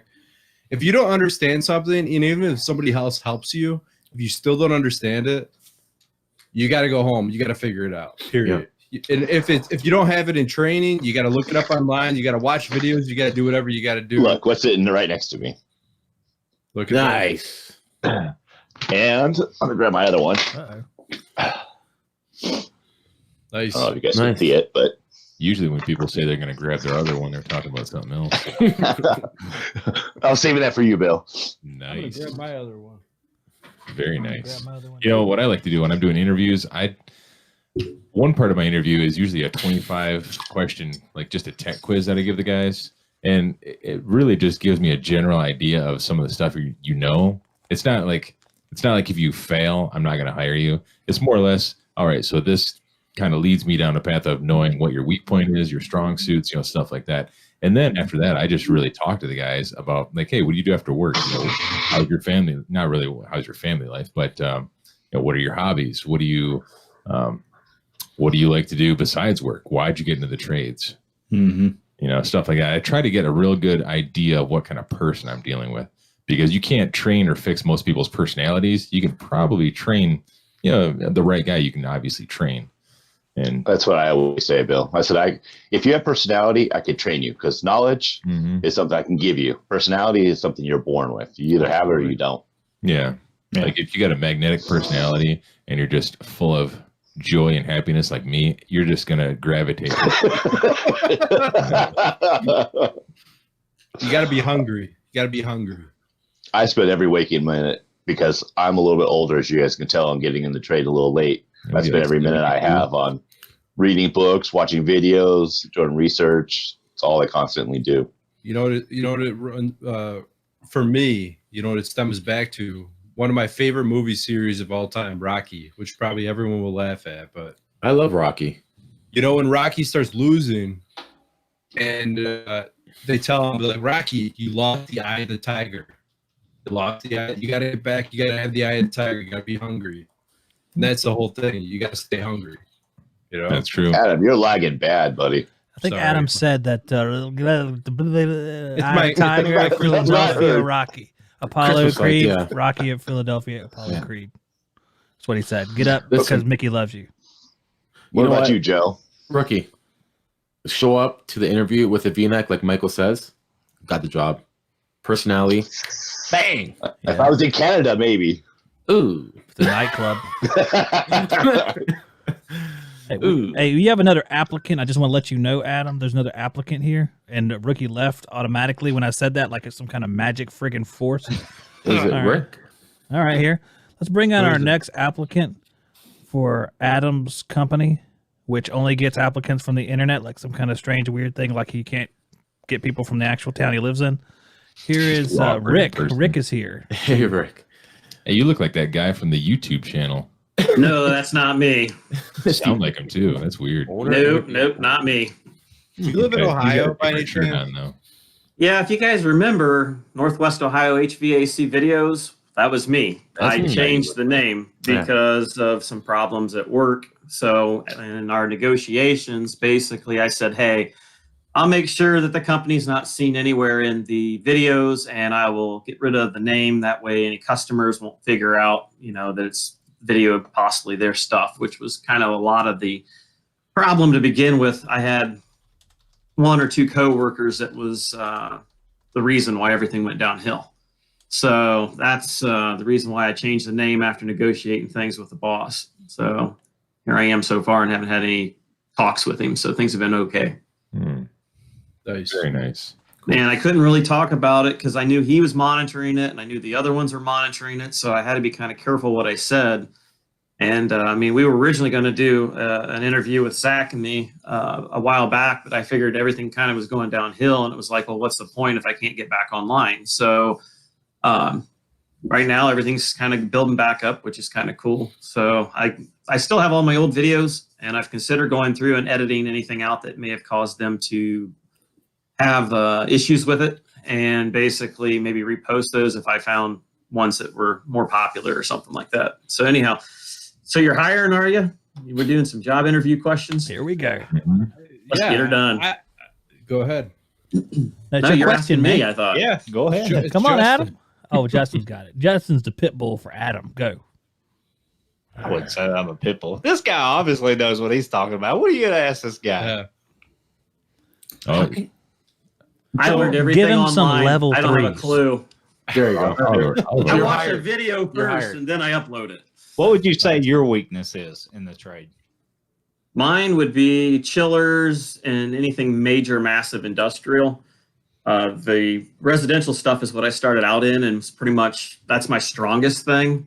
So that's why I like doing the videos on the refrigeration, because I notice my viewer numbers are the highest on refrigeration over anything else. So it seems to be what people might have more questions. And I know with me, when I started, nobody seems to want to share anything. And that's the reason why I'm even doing these videos, because I get tired of everyone keeping it all to themselves. Like they're so damn insecure that they won't share their information. The first guy I started watching besides Raritan was the old dude up in Cleveland that did all the videos that everybody gave him a hard time on everything. But the guy said, I bet he's probably late 60s, 70 years old. And he's just showing the way he's doing it. I mean, these people tear him apart for no good reason. And it's like, he's doing this for free just to help you guys out. And you guys are running a bunch of What's his assholes name? about it. Jim Jim- or something. Yeah, he Jim won't even respond now if Pepperoni. you leave a message. I mean, he don't respond to anything. But Hopefully the they're old not guy there. was just sharing his stuff, and people jumped his ass on the way he was doing temperature drop across an evaporator. Like, that's not superheat. And it's like, wait a minute, if you actually go into the startup manuals, it'll actually tell you that as an alternative method you can use if you don't have a suction port there. Yeah, it's a temperature delta T across the coil, but I've compared it in the same places and it's within 1 degree. Right. So, he's not off, and it's actually faster than superheat because the adjustments are almost instantaneous and it usually works itself out. So, I learned a lot of stuff off him. Oh yeah. Then I got into NorCal Dave and stuff like that. And it's like, I kind of like to do this and see if I can maybe contribute something. And that's the reason why I'm here. without throwing off the subject, I want to chime in real quick.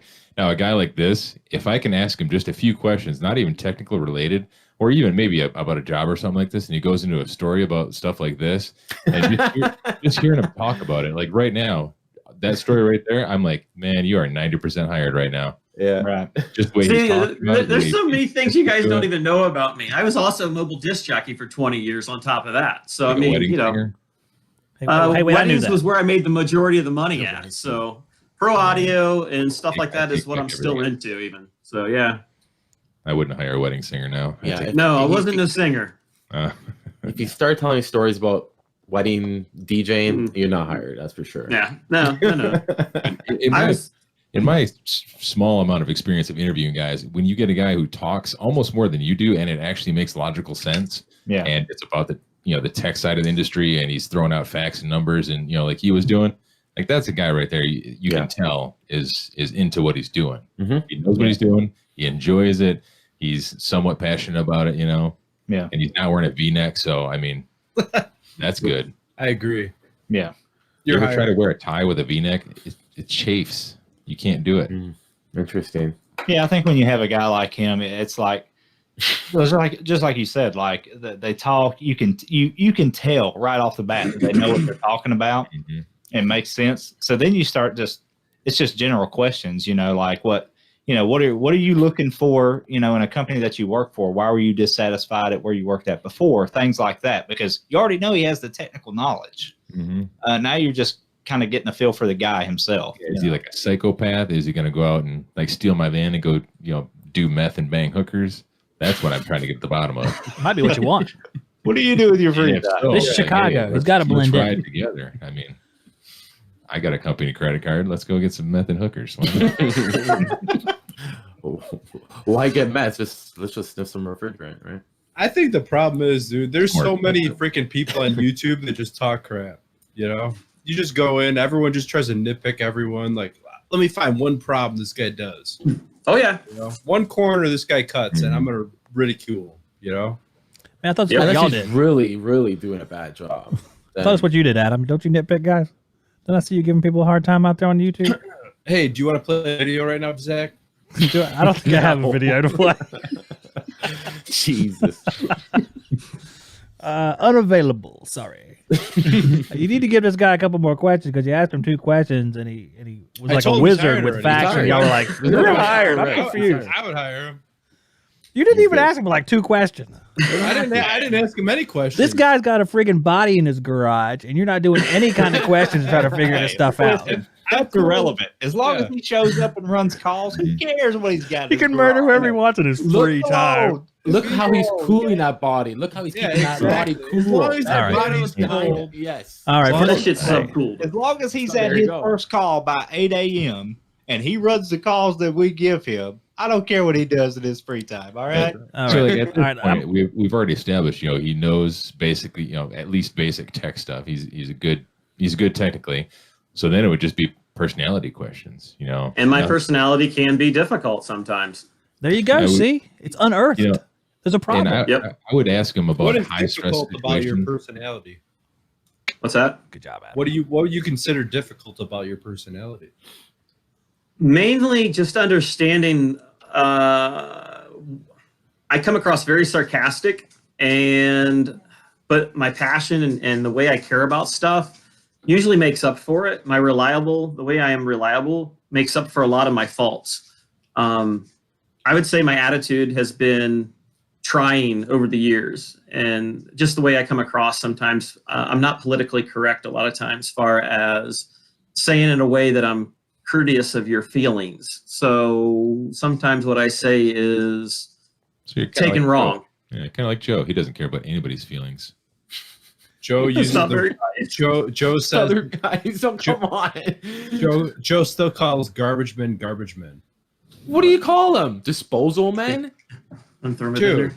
Trash. What do we Call call them that. They're waste management engineers or something. I don't know. Get out of here. That's right, Can I Joe. Be more sensitive. Now, Can I have the job now? Hold on. He's He's got a nice dog too. I'll send you a bus ticket. We'll hang out. That's So- cool. Rick, I would ask you, Yeah. what is your last, I guess, high stress situation at work? Like, what was your most recent high stress situation? Like working in a restaurant, I don't know, in the kitchen, 1 o'clock, oven goes down, something like that. What was the worst stressful situation you can remember? At this company?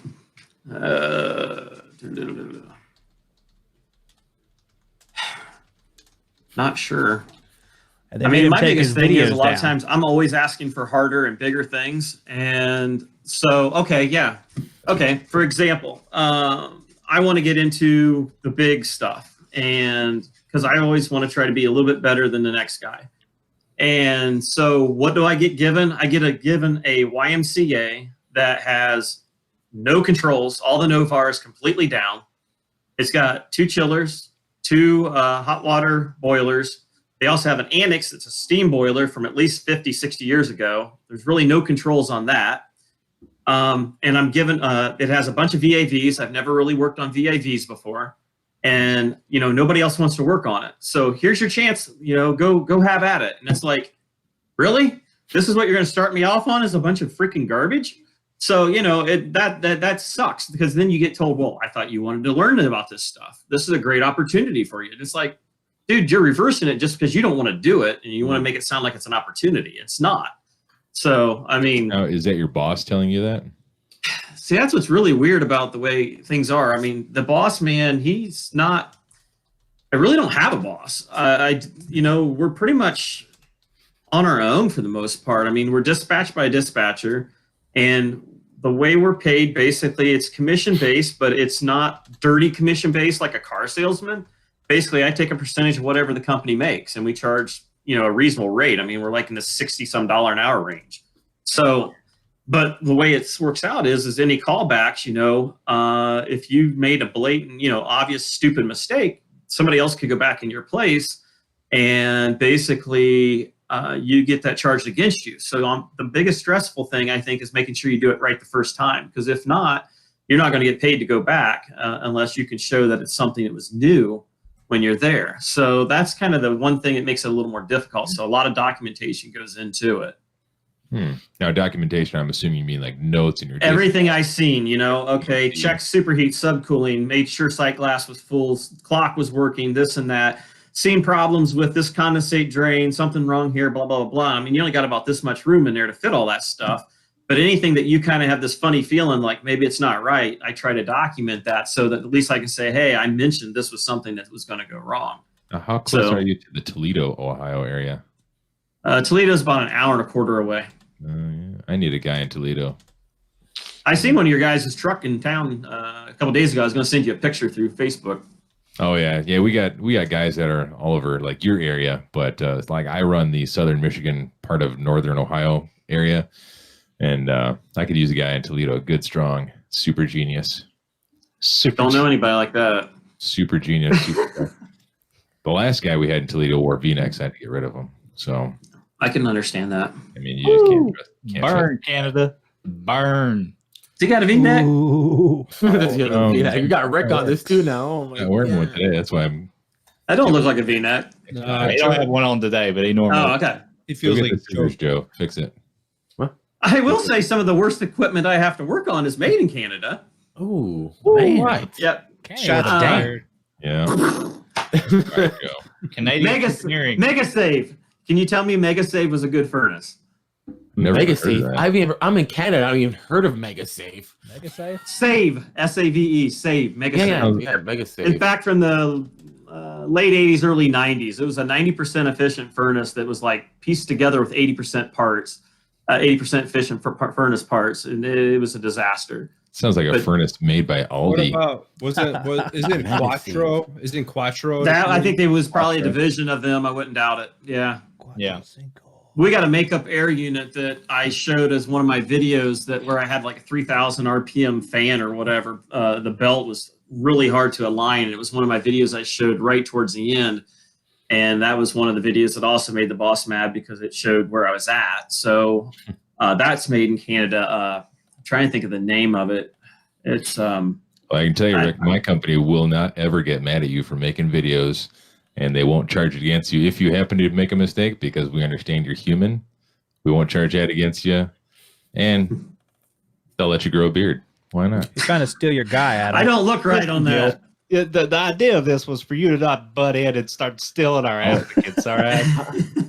You know how long it's been since I've come close to interviewing a guy with Rick's abilities and See, personality. we need people. We actually need people, and I bet you we pay better than your company does. Ooh, You should damn. shoot him out You would today. like to come down here. Hey, that's not insulting. No, I mean we're non-union, yet we pay as good as or better than the union does. Nice. Oh, Well, I can't continue this conversation on I'd, here. I'd like to have this conversation. Hopefully, off- Zach erases this whole dang thing, man. This thing disappears later. If you weren't Yeah. here, it's over. I'd like to Unlikely. Unlikely. Yeah, I'd like to continue this conversation off of YouTube to actually see what top pay is, because I Yeah. think I'm paying more than all of you guys right now. Oh. What are you paying, Adam? I don't care if you throw it out. We'll talk about His it. employee that's down at the bottom rung probably wouldn't like it. Yeah, I'm still trying to figure out what Mega Save was. I just Is that put it up like- on the screen. We've it's moved on, probably so 20 years old.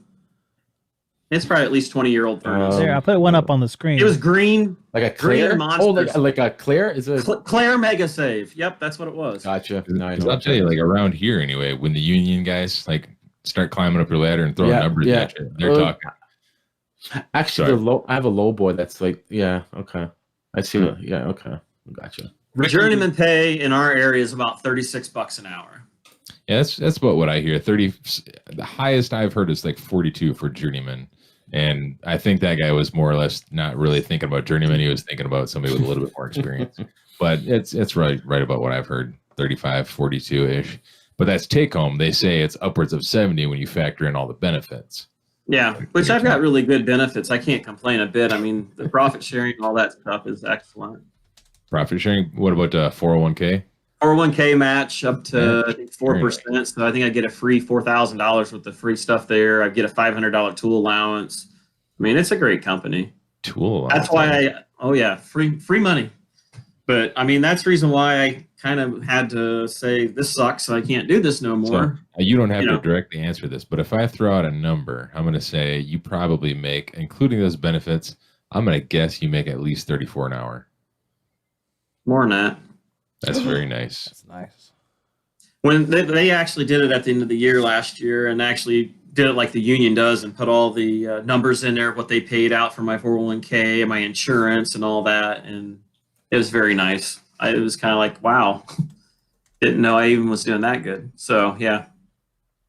Interesting. I've been blessed. I've been very lucky. I mean, I've learned so much at this company. I mean, before coming to where I'm at now, I just played around with some refrigeration. I did a few Taco Bells, some Bob Evans, stuff like that. Nowhere to the amount that I'm doing now. So, I mean, technically, you figure I've been with these guys for about 5 years. So, for what I'm showing is like over the last 5 years of what I've learned.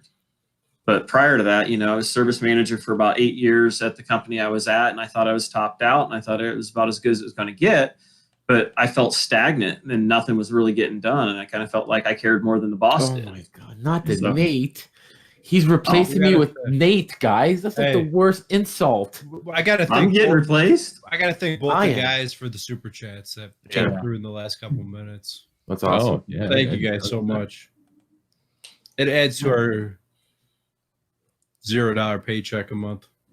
Yeah, I know it's good for the giveaways. Rick, about growing stagnant, just working on the same stuff every day. Oh yeah, it got boring. That's why I got into the generator stuff, which I'm working on a video now that I'm going to post where I ended up condemning the motor and then changing it. So, and I tell you, I'd love to have a couple more ice machines thrown my way. I'm starting to forget how to work on ice machines. I used to get a bunch of those. We lease equipment, so if you want to do ice cream, ice machines, you name it, we got all that stuff. Walk-in coolers, walk-in freezers, man. Grocery stores, rack systems. Yeah, that'd be pretty. Yeah, cool. I did it 18 years ago with the company that used to have it, and we've got it now. But that's one of those things also that I haven't really got a chance to get into because there's people in front of me. So, But you guys have a division directly that handles like grocery stores? We have 2 dedicated refrigeration places, and basically the grocery store stuff is being done out of our branch that I work under. We have technically 5 companies that are all underneath, maybe 6 total, all underneath the one logo, but they've kept their independent names, but all the owners that have came in on the company are all still there. So that kind of tells you in itself that, it's a good place to work because the owners have stuck around after they've even become part of the company. Now, is it like your main company is buying up these other companies, I assume, then? I don't know all the details of it, but basically they kept their license numbers separate. Everything keeps separate. So they know who's producing and who's not. So like we got a residential division that does installs and service. So I still run their calls. So I go to their calls and, my van doesn't say what their van says. And then I'll go do the ones that I work for, and I might do their residential, but I also do my commercial. And then I may go to some of the industrial ones. And then we have another branch that's in another city. Actually, we got 3 other cities that we're in. And, we might run those. Our on-call was quite interesting originally. I may have to go up to the next town up, and I didn't know anybody or anything up there, so I didn't know if they were good customer, bad customer. Luckily, we've kind of fixed all that problem. But, yeah. What's your on-call rotation like? Unfortunately, I'm on about every 4th week. Oh, I'm on every third week, so Well, every third to every 4. I mean, it's kind of I'm on the 4th, so 3 off and 4 on. On the 4th, I'm on. That's not too bad. Interesting. There might have to be an email after this. Go for it. Not from me, from some anonymous person. It's a great company. I can't say nothing bad. I mean, I've never been happier. I mean, it's the dream job. I mean, the only thing I could see later down in life as I got older is maybe then go work for a school or something like that, which I've already got a school trying to get me to come work for them. Yeah, I'm not. But yeah, it's yeah, you want to contact me. I mean, that's why I added you, so you can DM me directly. Awesome. Yeah, curious. He's looking to get hired. Hey, you're not We'll hook him far. up. I mean, okay, here's for example. Most of the guys that have been there longest are somewhere between 35 and 40 years. Yeah. And they're still there. They The could first probably- employees. I mean, the original owner, I mean, the guy is awesome. He started out with his dad, then he went out on his own, and his first and second employees are still there. I mean, these guys are getting older, but, you know, he gets them into positions that match their, as they're getting older. He's accommodating them as they get older to work them into their late retirement. So, I mean, I can't say anything bad about the company. It's good stuff. Boring, I know. No. I'm laughing at Adam's. I'm not laughing at you. I'm laughing at Zach and his little trickery on YouTube. What's his trickery? Oh, I missed it. That's even better. He You doesn't have know. YouTube pulled up, Adam? What? Oh no, my still says it's loading. Oh, Nothing bad. Oh, Go it's about those your Christmas business. lights are just killing him. You can't see live comments while I'm in this little area. Open another. No. You have to open another window. Yeah. Okay, because I don't know what people are saying bad about me. we'll just say there's a Nothing bad, younger, skinnier you on the screen, Adam. There's a what? A younger, skinnier you. Is he Guys are posting the lying. picture where he's flexing all out and Why are you everything? doing that, Zach? It's false, bro. Don't believe he's lies. He put the Nate certified symbol Okay. on my face. Everything okay? He wants to know if you've ever peed in a cooling tower. It was just a general question somebody asked in the chat. Yeah. Oh, is this for me? Anybody, I guess. I never have. No. No. Hey, Rick, where exactly is your company based out of, and what size footprint do they have? Footprint, Northwest Ohio, and I'll tell you all the rest for later. Because, I mean, like I said, I'm lucky that I'm even able to do these videos as it is, and I'm not going to push my luck. So, Gotcha. I mean, that's why I've kind of kept everything kind of confidential and keeping them out of it. Because, I mean, they Put a don't mask want no... on and we gave you Yeah. like voice altering technology. No, I don't think the people that complained about me originally even would watch this, but it's hard to say. They're not watching. I do know that they had a network going on that they were talking pretty badly about me to the point where another person that's pretty well known on the online world seen it and got sent me screenshots of it, and it was pretty surprising to see it. So Like another YouTube place was talking bad about you? no, my fellow employees, Oh, yeah. yeah, That's not cool. people you thought were your friends that you've helped out in the past that you actually got hired into the company. Why? You're just jealous? That sounds conceited for me to say that, but I have a feeling that you think about it. If you are not happy at your job and you see me out there, I kind of come across as though I kind of enjoy what I'm doing. And I would say that, you're stuck in residential and you're sick of it and you want to get into commercial, but here I am enjoying my commercial stuff. I would say there's a very good possible chance that might have had something to do with it. Gotcha. Yep. So, I Hey, mean, Zach, He's can we put that picture of you in your slick back hair with your leather jacket out when you first started dating your wife? Let me see if I can find it. Nope. Can we put that on the screen? I'll find a picture that's I embarrassing. got for it. me. I got it. I got it. I'll post a link to it in the chat. I've got it. You bastard. Let me see if I can find something embarrassing for me. If I'm riding that horse, which is a thing. We should continue talking, though. yeah. Sorry. Hey, you guys talk. I'm doing stuff on my phone. Okay. He's contacting Rick. Hey, Oh, how you want far to do for the order? You want to do the other questions You guys now? keep up. This Hey, we got some of the most affordable housing in the country in our area. So I mean, God, this turned into a reverse interview. Yeah, All right, get out of here, Rick. Somebody We got to ask him the real questions. Yeah, Hey, Rick, do superheat, you whatever. also do live YouTube like streams? That I can have also- considered it. I bought the capture card, and that's why I went with the GoPro, so I could actually have the high fidelity camera. I was going to go with what Zach is using. He's using the Sony, but the GoPro seems like it will work perfect. But I've kind of wondered, what am I going to talk about? So that's kind of the whole thing. I think that's slowing me down. Is I'm not real sure what I would talk about, and don't want to just sit there like, okay, hey, what's going on? You could do what we do, the Seinfeld thing. It helps though when you got that many people. But if you know, just join us more often. I can do that. Yeah, This is your training ground, bro. we You like come in it. here and For real, dog. We talk a lot about nothing. We're all fans. Yeah, my wife says I never shut up. So yeah. You Well- got a lot of I saw you got a lot of push from Chris a couple months back. Yeah, me and Chris have gotten along great. I think he was only like at 4,000, 5,000 when I started talking to him, and he gave me some hints and some ideas on things, and he's kind of advertised for me, and I'm kind of trying to do the same thing with Curious here. So I mean, it's just try to help each other out type deal. There's almost no reason for me to advertise for him because I mean he's got 39,000 people, so if they've got me, they surely got him. So. In the last 6 months, he is just freaking blown up. Yep. How's that sticker thing working out there, Curious? I've kind of wondered. I mean, you kind of stickers. boomed on the market there with all the sticker stuff. You mean putting stickers on rooftop units? No, everybody's got your sticker. I've been watching their videos and stuff, and it's kind of neat. Oh, I pay them to do that. I send out stickers and money. I'm like, here, just put this on there and send a picture of it so I can tell all my friends. But no, I don't know. I know a vlogger. I sent vlogger a couple stickers, a couple of guys on Instagram. We sticker swap, and that's about it. I don't know. You want some stickers? Send me your address. A guy in the chat was asking, it's not a dumb question, would you go for a used recovery machine or a cheaper new one? Anybody answer that? Like a bag or something? Every time you do that, Adam, I owe you a nickel.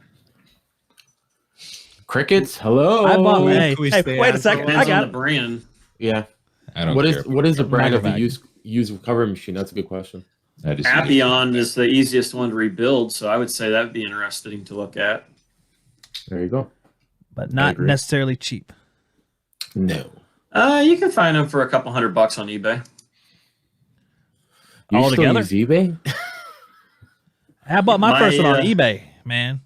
eBay, if you look at how the thing's been taken care of, you can get good deals. That ultrasonic leak detector, my H10, all that crap's from eBay, and it looks like brand new. Yeah. And if you check the serial numbers and contact the factory and ask them, I mean, that ultrasonic was only like 9 months old. Wow. I think I get back on eBay wagon. Can't remember my password. Is that the problem, Joe? Yeah. It's been a while. Just never going to use it again. I can't remember my I'll password. bet you it's VNet Canada 01. That's damn sure what it is. Mhm. It's actually Moose times VNEC times 2. Don't The ask. vlogger never clicked the link. He said he can't get on. It's a click away. It's a click away. It's just a click away. All your dreams are about to come true, vlogger, if you just click the link. So, Adam and Justin, do you guys work together? We do. Same company? Yep. I haven't watched a bunch, so I don't know everybody's spot and all that. We don't really make a lot of videos. This is kind of our YouTube contribution on Friday nights. Yep. I started off with a grand, what do they call it? Grandeur or grand hopes or whatever, that I was going to make a lot of videos, You but go to Granger and buy I tools, just don't have the time to do it. It's Some videos at Granger. with doing this, like it's the counter at Granger. very Mhm. time consuming, you know. Oh, yeah. It's a lot of dedication. They have Oh, hats. filming this is a lot of dedication. Well, no, doing this No, and not then this. also doing other videos, filming it, editing it, Right, business. and then dealing with the Hangout chat on a daily basis and talking to all you guys all day long when you guys are, you know. Oh, that reminds me. I was gonna say, like, this is so low key. I don't even have to put pants on for this. Oh man. I still intend to make videos, but my thing is like I just got to remind myself to do it. You know, like get into a routine of it being like second nature to try to film. Because like my problem is I start running calls in the morning or whatever, and you run a call, whatever. It's like best opportunity to do it. You get it fixed or whatever. You get back in the van, you start going down the road, and you're like, dang. I should have freaking filmed that. That would have been the perfect freaking video. And you just don't think about it. Like I'm going to have to put like my phone tripod, put it in my tool bag. So I have to see it, you know? So, Yeah. Are we doing any giveaways today? Sorry to chat give away anything. I kind of like a bag tagger. I can't talk back.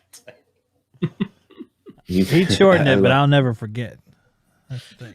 I know. I think you upset him, Zach, and he shortened his name. I think that I actually affected his I life. thought this will look different. You know, I'm assuming we're all still just gonna call him Icon on a bag of tag. Yeah, I know I will. Not gonna change anything now. No thanks. You don't he's gotta turn go our get the link snack. down. Banned.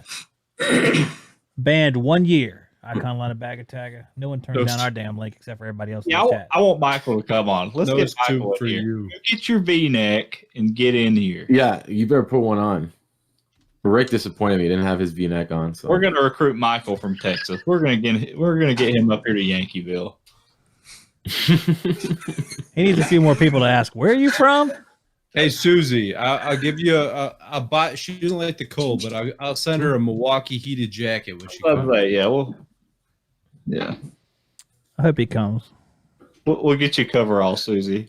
The heated jacket. You'll be all right. It's all. Check this out. Speaking of like getting accustomed to the cold, last weekend, have you guys seen that cryo? What is that thing called again? What did I say? cryopath or cryotherapy or something like that. Cryotherapy. Yeah. I just did that last week, where you get into like this freaking tube, and they lower the temperature in the tube to negative 240 degrees for like 3 minutes. Yeah, that's what it did to Han Solo, bro. Holy crap! Holy crap!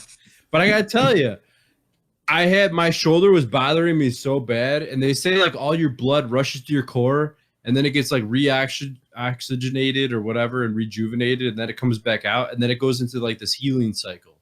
And like my arm was hurting me so bad, and like next day, boom, perfect. See, whenever I'm doing like an evaporator change out in a walk-in cooler, I basically do the same thing. I just cut the line, let the room fill up with 22, and my shoulder feels so much better. Yeah. I'm like, oh yeah, stretch it out.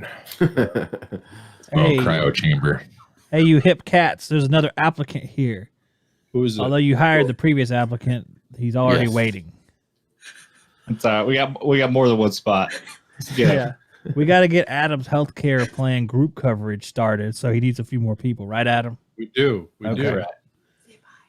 Blue Cross. All right, and you guys Blue want to Shield. cut me out? Okay, Rick. Yeah. All right, Rick, Rick, thanks for coming in, thanks man. for coming on, buddy. No problem. Someone Hey, just, thanks, Rick. We'll see you. someone just Yep, said, see hey, ya. bye. Take care, Rick. Toodles. Yeah. Yep. Wait, Did he say toodles? on Did the you end say of that? toodles? Rick, did you just? Are you Hold still on. going to work for a Rick, guy did you who just said say toodles? toodles? Rick. I didn't say toodles. I swear he said I think toodle. Rick said toodles. He brings him back. That's awesome. Hey, We're we'll gonna have leave- our people call your people. Maybe that was Yeah. Joe. That sounds like a didn't say Canadian freaking thing. toodles. That was probably Joe because Canada's official goodbye is actually toodles. Yeah. I So did not say that. and Definitely there- sounds a Canadian thing. it's a Canadian thing. Sorry about that, Rick. Did I say that? Sorry about that. Oh, We'll let you go. whatever. Somebody in the background, Rick, Yeah. said, yeah, you did say that. Wow. All right. Oh, I'm Well, back on, huh? we'll have to let you I'm go doing again spy because on. Bimco's Okay. waiting. We just couldn't believe somebody would Wait, say Later. The whole Later. family's there. And his wife was even saying, you said toodles? Yeah, she was probably across all the way to the other side of the house. She came running. Yeah. Like, wait, did you just fucking say toodle? That guy's not going to come work for your company. One time I said thanks a bunch. That's not bad. I say Thanks that. a bunch I say isn't that all the bad. time. Thanks a bunch. Yeah, That's all one of right. them weird You know what, sayings. Michael, anybody that wears a jersey, I guess they can because a lot of them are V-necks. Awesome shirt, bud. That's all I could find. Were you shirtless before this? No, I took off my undershirt. Otherwise, the V-neck thing kind of wouldn't have been as effective. I Yeah, don't think. good point. Michael, we will just get straight to the point. What's it going to take? What's it gonna take? For you to go to Chicago. Dude, it's cold there, man. I'm from Texas all my life. I can't. Dude, go to I was Chicago. born in Georgia, was raised in Georgia, lived in Tennessee for like 17 years. If you doubt that, just listen to him. What's the pay like? Money talks, man. Oh, What's it going to take? What's it gonna take? You throw the number out there. Man, we gotta give you some scenarios. You got a relocation bonus. We're gonna give you $20,000 bonus. Wendy's Okay. gift card. Here, so hold on, Adam. Wait a second. that's Hold a on. soccer move right there, like a signing bonus. You got it, man. This Yeah. Pele here is gonna make your team the best. All right, so just relax. I got a question for him though. It's a human resource question. We can go back to the substance stuff. So here we go. You go do a service call, and it's like a Miss Chicago 2017, and she wants to trade the service call to see her naughty bits That's a instead of good money. question, Zach. So Dude, man, do you take You her have up to think on about looking? it. Yeah, you take it. That's once in a lifetime, right? Adam, you got to hire this guy, man. Give him the 20 grand. All right? You're hired. And not Canadian either, because that's like Adam, you're hired, $42. this guy. Honesty is the most important thing, right? Yeah, I man. mean, Well, he's hired. I mean, do you have follow-up questions, or is that good? I think it's good. 20,000 in Miss Chicago 2017. You what? I'm All right. there. Yeah. I'm confused as to why you're worried about the cold. You look like you're straight out of Game of Thrones. Good point. Hey, Yeah, where's but we get under like 60 degrees here. I'm freezing. What are you talking about? Dude, it's not that bad. I'm used to Look, 100 in teens. is for that like Daenerys 4 in the months background of or the year. whatever? Michael, look at this. Okay, even when it's cold outside, Adam will tell you. I'm not BSing you. Yeah, it's cold outside. You're in a warm van. You're cold for 30 seconds You got while you 4 walk coats to the on. front door and 7 go into a pairs of warm socks. house. Standing warm basement. Standing in working on a furnace upflow in a big open basement. Oh, okay. And then What you about- walk back to the van in the cold for 20 seconds. Click. What about those You get Chicago back in heat your warm pumps that are bed. sitting outside? You're not standing outside in the freezing cold working on heat pumps. You're Think working I on just gas installed a heat furnaces pump the up other day when it was like 20 degrees out. He does a lot of commercial though, right? Yeah, I don't. Residential will throw me off my game, man. Why would it throw you off your game? I don't know. There's something about it. Dealing with homeowners is like so different. Oh, I couldn't agree with you more. That's a lot of people. That's a lot of people say that. You're not really dealing with homeowners up here. These people don't talk. They don't have conversations. They just want you to come in the house and fix their crap and leave. So it's not like you got to be buddy with them. True. That's good. That's actually. You guys probably don't know this about me, but me and customers, we just don't see eye to eye most of the time. Oh, you're really tall? Yeah, I'm really tall. 6'9". They don't appreciate sarcasm as much as you guys either. Yeah. You know, Sure. Well, you hear it from a lot of guys. They're always complaining because when it comes to the end of the day, when the invoice is written up, people are always trying to get a better deal, right? Mhm. That's one big stressor right there. Hey, that's a great thing, Joe. We can ask him another theoretical question. Go All right, for you it. go do your service call in Chicago. You haven't been hit by any stray bullets or anything, so you survive. You go to the customer. You say, we had to change a blower capacitor. That'll be X dollars. The customer goes, I can find out on Amazon for like $5, man. What's the deal? Ooh. What are you going to tell that customer? Yeah. Well, you tell them good luck. Don't fry yourself putting it in. You know. Yeah. So you're going to give them like the scare V400 tactic? and you'll be safe. You know how many dead homeowners we have in Chicago because of capacitors? Right. There's a lot. Mhm. There's a lot. There's a lot to do that. They go to Granger and stuff like that. And I've got friends of mine that'll do it, but I tell them, let me come and put it in for you, please. Like, I'll do it for free, no big deal, but I don't want you to hurt yourself. You tell them It's the a part, safety thing. the part is free. You're paying me for my knowledge. Yeah, exactly. Yeah. There's something nice, in my opinion, just about working for a person who's not actually there. Like in the commercial world, I rarely ever work for the person that like pays the bill, you know, Yeah, the for facility sure. manager. They're never there. They're never around. They might read my notes later on down the road and ask some questions. If you're lucky. But yeah, if you're lucky, you know, but they're not like right there hovering over my shoulder. You know, I'm not working next to their litter box smelling cat piss or whatever else. You know? No. Like, I Nine hated times out doing of 10, appliance repair. Yeah, and it's usually, you know, the person that you're reporting to, that customer, is way more scared of the the one paying that final bill than you ever would be. You know? Yeah.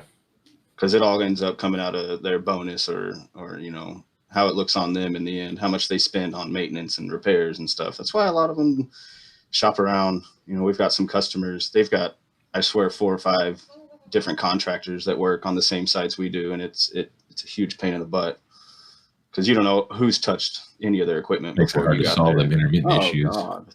It's just terrible. Last time I was on this one customer's roof, I saw a guy, he's just walking around with a tank of refrigerant and some gauges and just going unit to unit to unit, like no other tools or nothing. He's just throwing gas in like 4 different rooftops. Unit hopping. Yeah, Very man. nice. No scale, no nothing. It's just like, okay. Wow. You know, That's nuts. that same place, I was doing a PM on these rooftops. They got some big, probably like 15-ton Yorks. They've got like 12 of them up there. And I checked in with the lady. She knows I'm up there doing this PM. And here comes a tech from another company. And to do a service call on the unit that I'm doing a PM on at that moment. And it just blew my mind. It's like, she knows I'm here. Why didn't she just ask me to check it out, you know? They were hot in the space, and the controls weren't hooked up to this unit anymore. So he pulls a thermostat out of the return and drops the set point a few degrees, and then closed it back up and went on his way. That was it. That's his permanent repair. That was it. That's amazing. That is amazing. They were hot. Yeah. The unit worked fine. Wow. But you know, stuff like that. It's funny. It amazes me when companies like that just get return work all the time. Mm-hmm. I never understand it. Yep. Now, let me ask you, Mike. In Texas, what is I guess, say if you had to have 5 years experience, what sort of starting pay would a guy like that get? Oh, dude, I couldn't tell you. I've only worked for 2 different companies. I've only been in the trade 4 years myself. Oh, okay. But I started around 20 with no experience. But you know, I got real lucky with that. Going straight into commercial service. Not everybody gets that kind of opportunity. So you didn't start up doing residential installs, work your way up sort of thing? Nope. Yeah, you kind of fell into it just like I did. I've never done a single, well, I've done maybe 2 or 3, but Sure. residential. You're both fired. You're both fired. Never done any of them. That's it, man. I've done some installs, but Like Adam was trying to recruit me until they see my resume. Yeah, it's mostly retrofits and change out, stuff like that. Hardly ever are we doing brand new installs. Score. Nope, that doesn't work that way. I think that's called docking. So it sounds like you're pretty comfortable and happy in commercial and have no desire to go back to residential or to go to residential, not go back to residential. I think we nailed that. But yeah, I am did. pretty comfortable in commercial. It's good. Now, Adam, Justin, for you guys, let's say after an interview is done, do you guys like follow up with the guy if you're not going to hire him, or you just let him hang in the wind? Fuck him. Do you ever call him and be like, sorry, we're not going to hire you? I mean, I really don't have any of these guys' numbers, so We don't have their number. Yeah. What are you saying, Billy? Are you saying in the past when interviewing Yeah. people? In the past, when you've had like actual like real life interviews. I always called them and told them that we decided to go with someone else, but we appreciated their time and coming in. And encourage them to apply again in the future. That's Just not the near future, future. in my opinion. Yeah. I've had a lot of resumes come through from like janitors and Oh yeah, just I got a random. Hey, remember the random guy? Yeah, we remember him.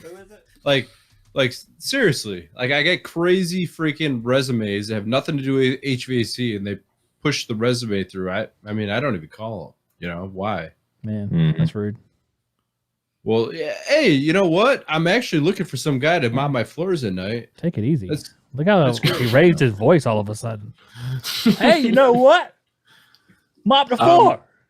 But that's guys that are setting interviews. How about resumes? How about the guys that actually come into interview? It takes a lot for me to bring somebody in the interview. Okay, and the guys you don't hire, do you guys do a follow up like Bill was asking? I have followed up.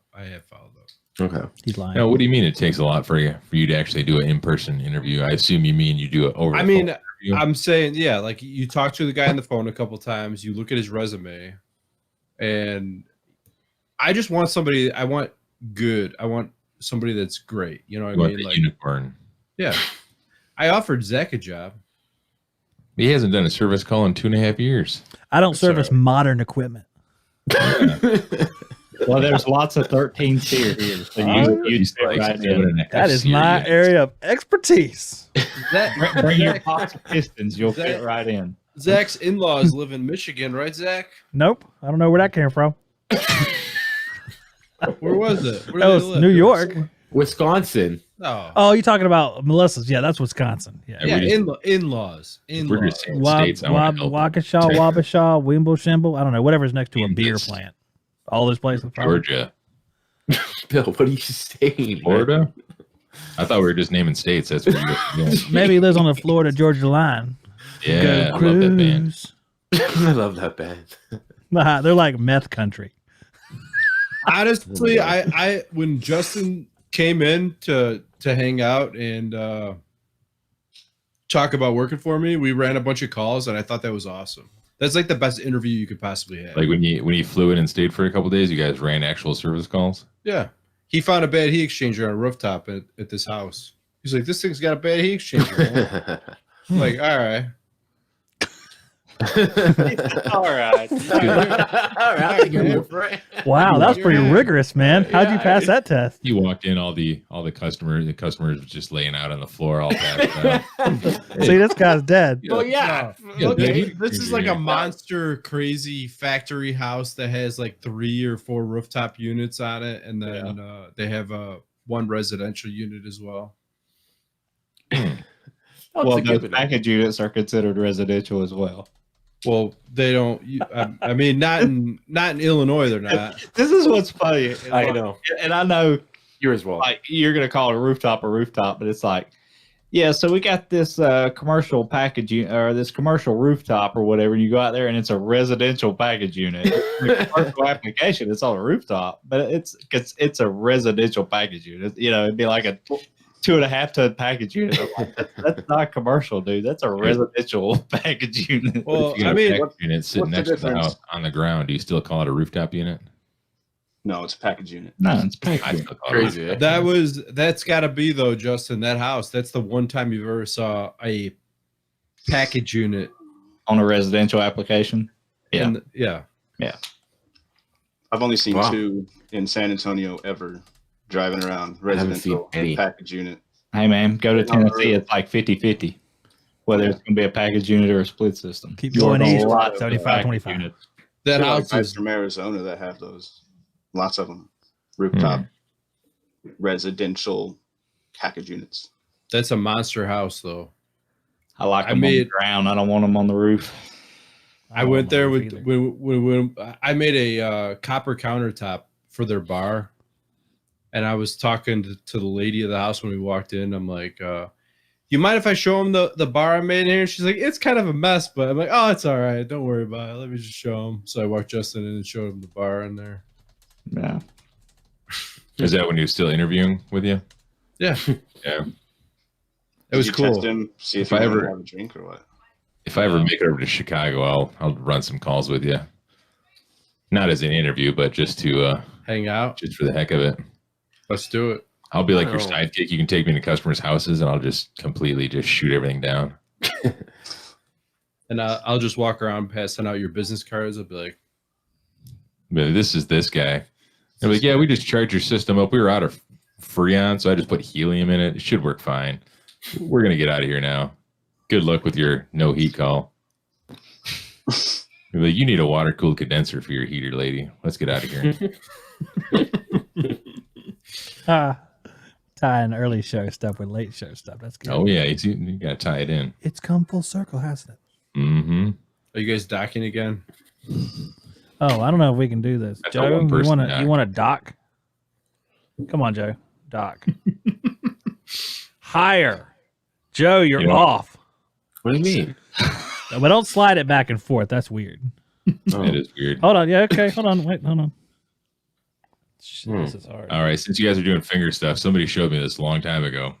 If you put your fingers together like this, Like, and then it's spin your moving away. fingers in opposite directions. Try to do that. Oh, you can't, right? Action.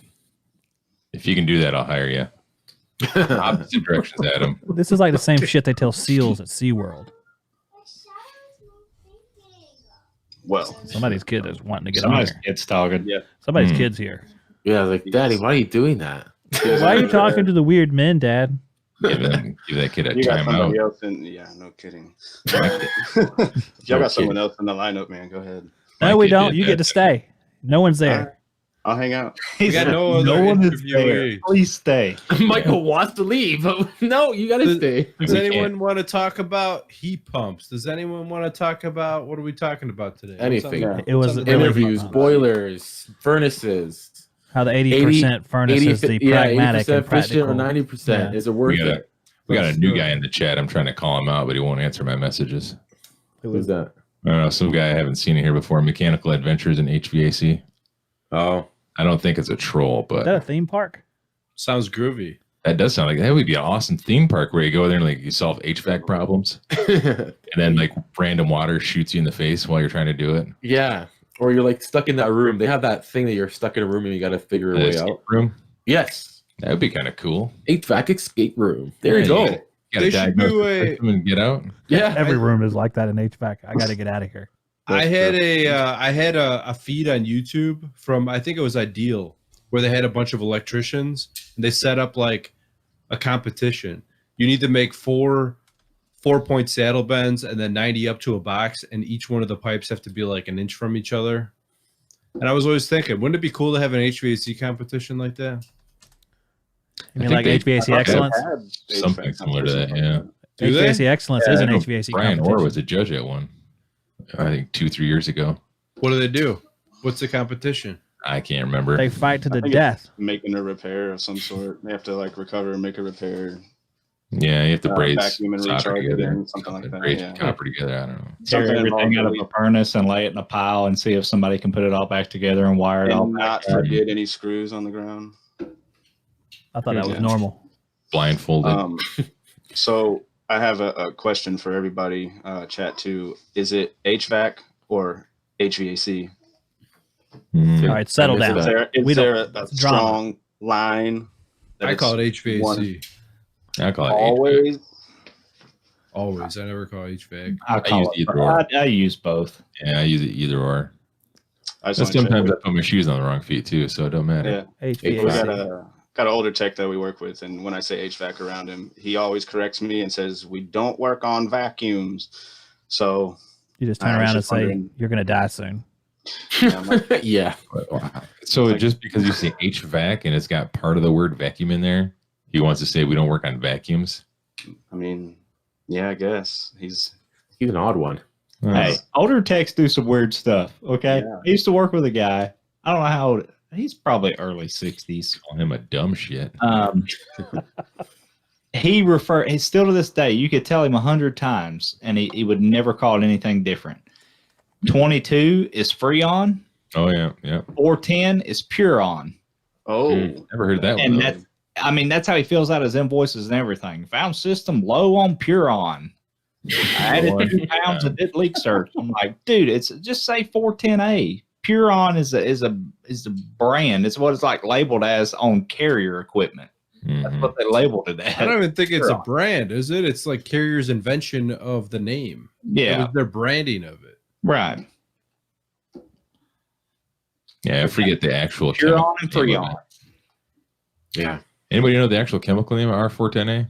I mean, besides R410A, Oh no, dude. it's got some other name. It's not Puron. It's Methafluorohalamine. yeah, something like that. Something, yeah. Close Fen-phen. enough. oh wait, no, that's 32. Oh yeah, I think Yamo had a story about his customer service call today. Yamo can come in here if you wanted, actually. I think he was talking. Is Yama still there? I don't know if Yamo still is. He's Yamo still there? He's still there. I know he was talking about his service say call hi. situation. No. Okay. He just disappeared. No. Yeah, he's like, nah, I'm good. He just wants to be on TV until it's time to talk. Say hi, Calvin. Come on, say hi. No. All right. See, She's famous. Hey, isn't that the He. child from Tangled? He. I'm sorry. It's all Brave. good. He's a rock star. Brave. Yeah, He's a he rock has star. very long hair. Mhm. Red hair, like the movie Tangled. That's what I first thought of. Yeah. okay, Yamo. I was mean before. I try to get you back in here. So bad. Hey, let's not forget what you called him in the I was little. about to say, you can't make up for all Yeah. bad that you've done by one supposed good act of kindness. What did I call him? Oh, we can't even repeat it because we'll just get kicked off of YouTube. Yeah, exactly. Oh, I'll say yeah. We'll lose all of our sponsors like Aldi Yeah. and Gerber and UEI. How do I you didn't sleep? Gerber. Gummy bears. Monetized. I didn't call him anything bad. It wasn't good. It was- How do you sleep at night, Joe? In Canada. oh my god. In the Without a satin conscience, V-neck. that's how he sleeps. That's why we need to get Yamo on here. So you can apologize publicly. No. We should do Joe was ultra nice to everyone, and then we broke him. Mhm. I know. And now we're all like, whoa, Joe. Settle down. Back the truck up a little bit. The V-necks have come off. Who else can we fake interview here? We had to say goodbye to the Bimco here if you're going to interview You guys. somebody. Adios, I'll take Bimco. that. I'll take that 20 grand whenever.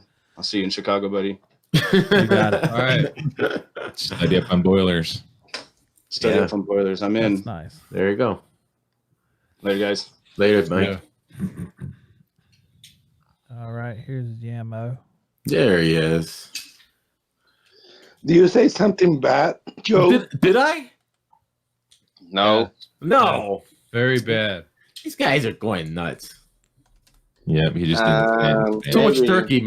Too much turkey, Yamo. Too much turkey. That's what it is. Yeah. They're just, yeah. You know, I forget that chemical it has inside of it, but whatever. Yeah, It just makes you tired. The That's finger all. thing is Well, very hard to do, yeah. isn't it? Like when you're trying to do something. When you're watching yourself on camera and then you try to do it. I didn't catch that. Yeah, I said it- the finger You thing look is hard like to you're having do. a stroke because you're just like pointing over here and then After the pointing over show. there. It just doesn't make any sense.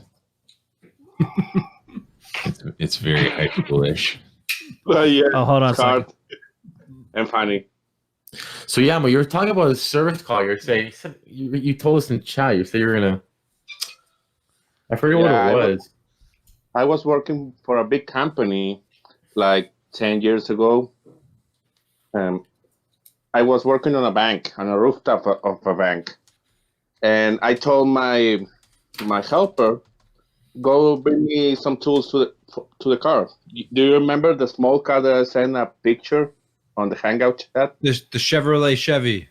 Oh yeah, Yeah. Pinto or whatever. No, Well, Chevrolet Chevy. Oh Chevy. Chevy. That's right. Yeah, okay. I gave him the keys and everything. So I was working on the unit, cleaning it, and I was waiting for the tools to change a contactor. So my helper didn't arrive to me again to the rooftop. So I was wondering why. Maybe he stole the car. Maybe he stole the tools. I don't know. So I came down, and the bank was full of police officers and ambulance and everything. That's nuts. The bank, yeah, the bank was robbed with me in it. So I spent all my day on that bank. They check my car. They check my everything. My supervisor, the owner of my company, have to come because they think that I was part of the robbery process because I was on the rooftop. Yeah, you cut the Yeah. communication wire so they could get in there and slip in there. I know. You should have worked in together with them. Like, Take the pesos, bro. yeah, split it halfway. No thanks. It It was a warranty call. I remember that because it was. Oh, you didn't even get paid for it? No. I was working for a company, Adam. Right now, I work for myself, but at that time, I was working for a company. The old Chevy. That thing had inline 4. Whoa, hold on. Hold that a second, Yamo. Gas engine. I don't think anyone in the chat understands what we're talking about. Zach, is there any way you could put a Chevy on the screen for us, please? Was that 2 Chevys? It's a Mexico-only car. It's called Chevrolet Chevy. All right. The make is a Chevrolet. The model is a Chevy. Wasn't Yamo asking us? Is Chevy a Chevrolet? Was that you, Yamo, or you knew that, or somebody? We're like, you're mistaken. That's not the make. That's not the model of the car. And he's like, no, it's a Chevrolet Chevy. And we're like, no way. And then we Googled it. We're like, wow, there is a Chevrolet Chevy. Yeah. Type on Google Chevy Pop. Chevrolet Chevy Pop. P-O-P. And the model should appear. Let's see what happens. You have an applicant waiting as well.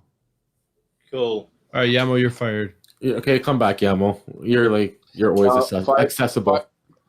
No, fire curious because he went to take a shit. Deal. He has a point. You can't take shit's curious. Whoa. Oh. Alvin, Simon, Theodore. Yeah. Poor Bill. Bill, if you're watching this, don't take What's it going back. on here? What's going on? I thought this was just Yamo speaking Spanish. What the hell? I think did? Hamilton's glitching us. Let's stick around here. Ask him some questions. Hey, man, when Theodore and Alvin are with, what's the third one? Simon. Why do they sing that Christmas song and say hula hoop? It's so funny. Did it go away? No, he's still talking. He's answering the question. What the crap? Well, I'm going to find this Chevrolet Chevy. I'm not going to kick this guy because he's saying something. How do you spell Chevrolet? Who's living on fast forward? Oh my God! What is going on? It's just normal. Who meant to do that?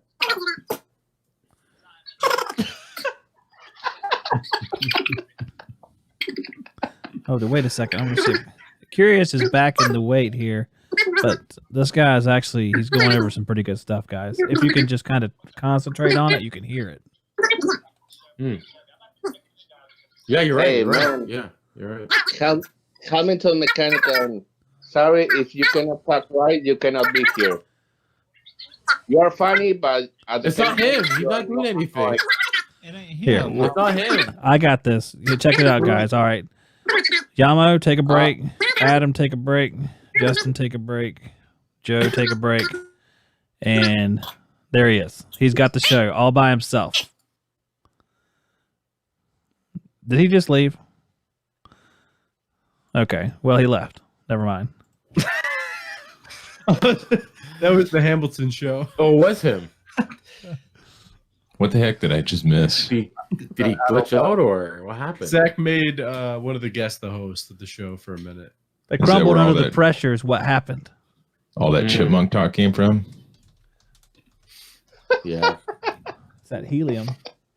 That's Really happens. es una bonita gorra, Bill. ¿Sí? ¿Te gusta? Sí, quiero comprarte una. Sí, $20. Flippy, floppy, boopy, doopy. Te la compro, no problema. Telemundo, telemundo, telemundo. That's all I need to know.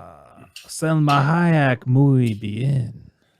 Did you guys never Bendy notice Golder. that like the weather girls in Mexico are Dressed hot. Yes. Hey, that guy's back to say some more stuff. Do you want him to come on? Yeah, please, so I can apologize to him because I thought that it was his fault. Yeah, please, so I can apologize to him because I thought that it Oh, was his fault. Turn the YouTube button. Yeah, please, so I can Mute. apologize to him because I thought that it was his fault. Turn the Yeah. I'm going to go back. No, Do You got to mute it. Mute your YouTube. Smash your YouTube. Now he's muted himself. Don't mute yourself. You got to mute the YouTube. I muted the YouTube. There you go. We good? Okay. There you go. Hi. I'm sorry, Matt. Before I Still echo. echo. Siamo. Go. Now I know how Zach feels when he's doing his show. That any better? Uh, No? No.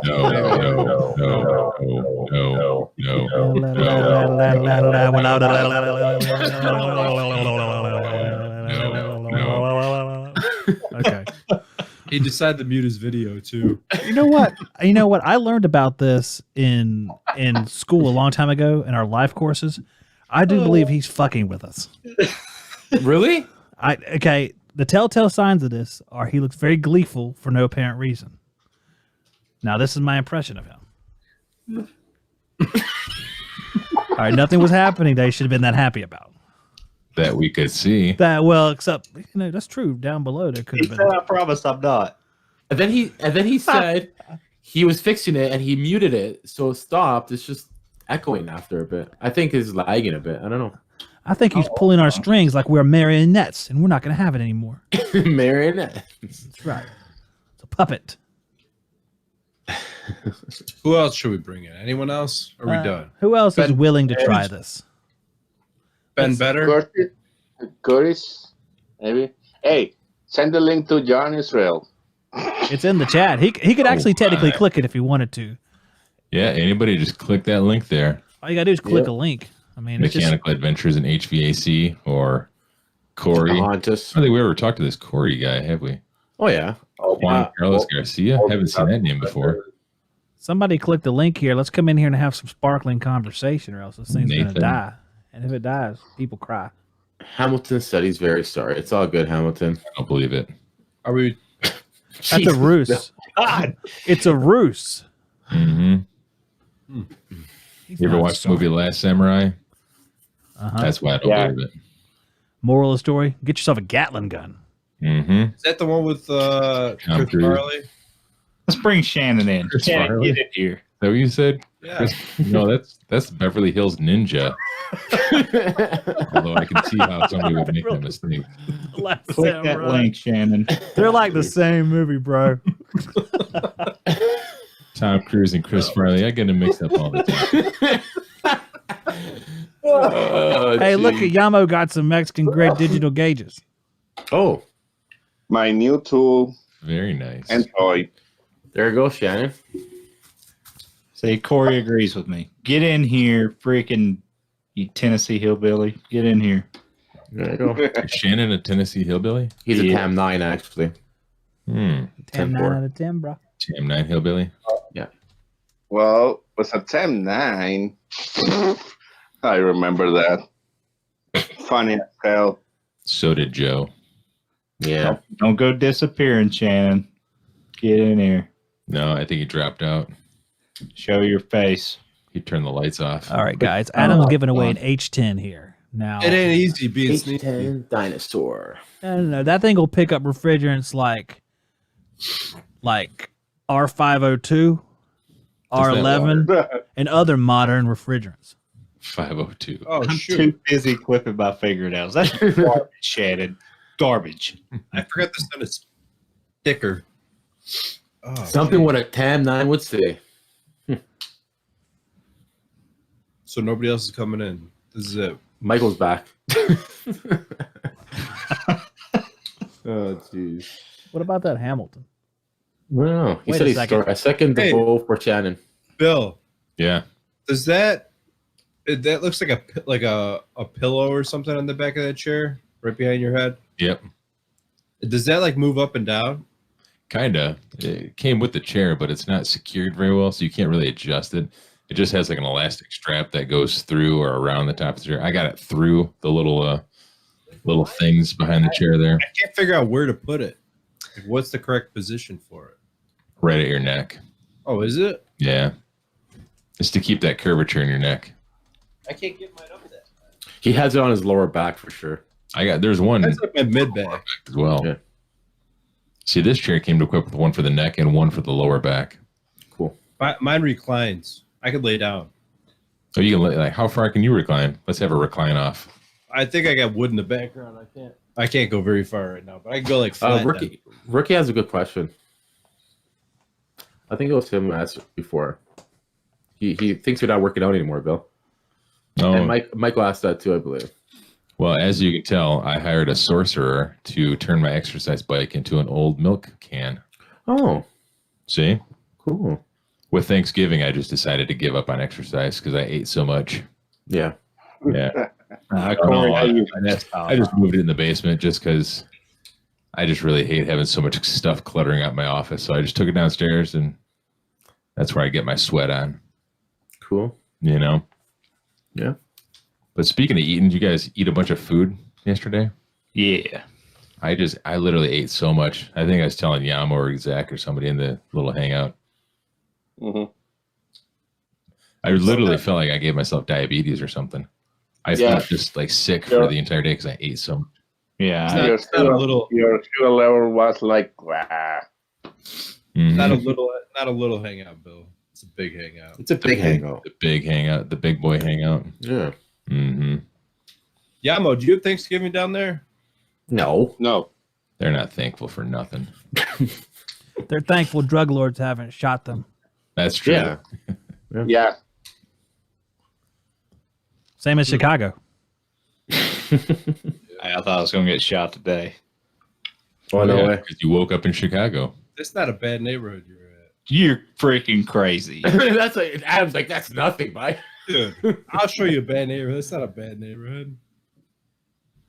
Is there a drive-by, Justin? Why'd you almost get shot on a holiday? No, it's just.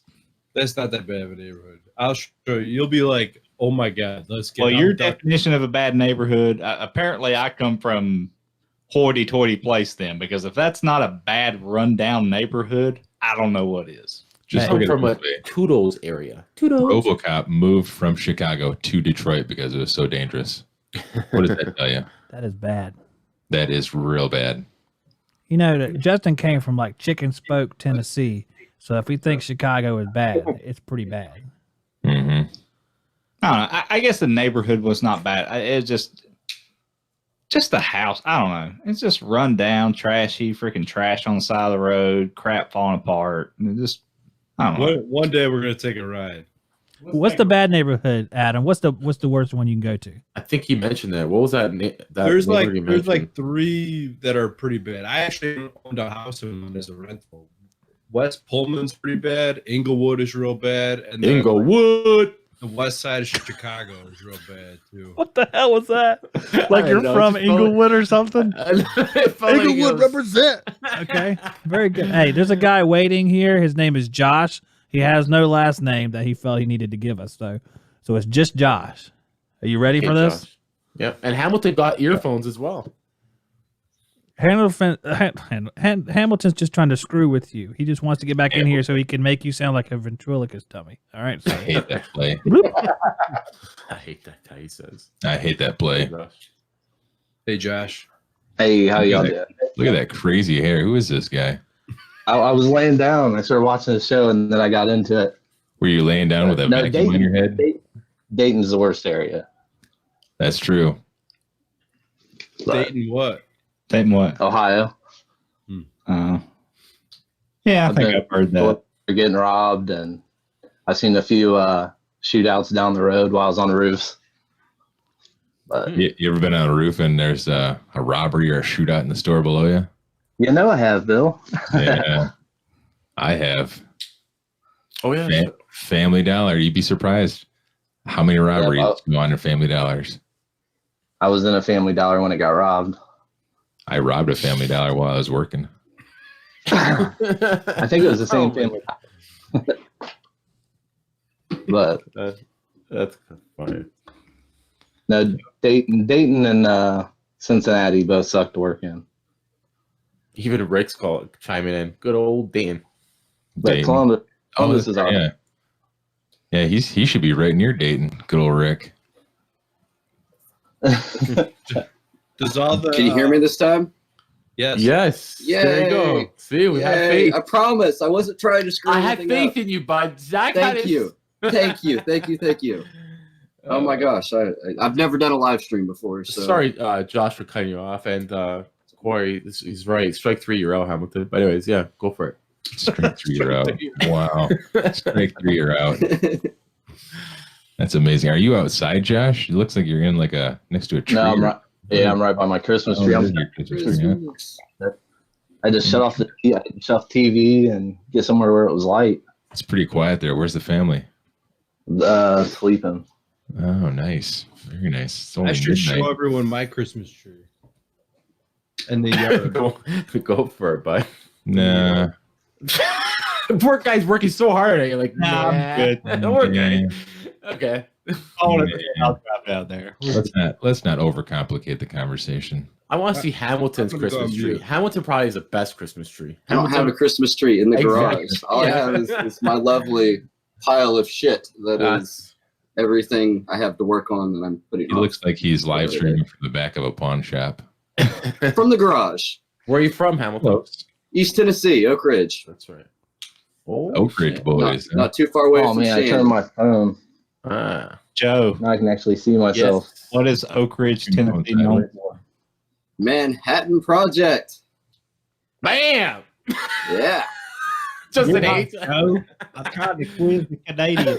Oh. Thanks, Hamilton. Sorry. Hmm. Is that one of the worst projects or what?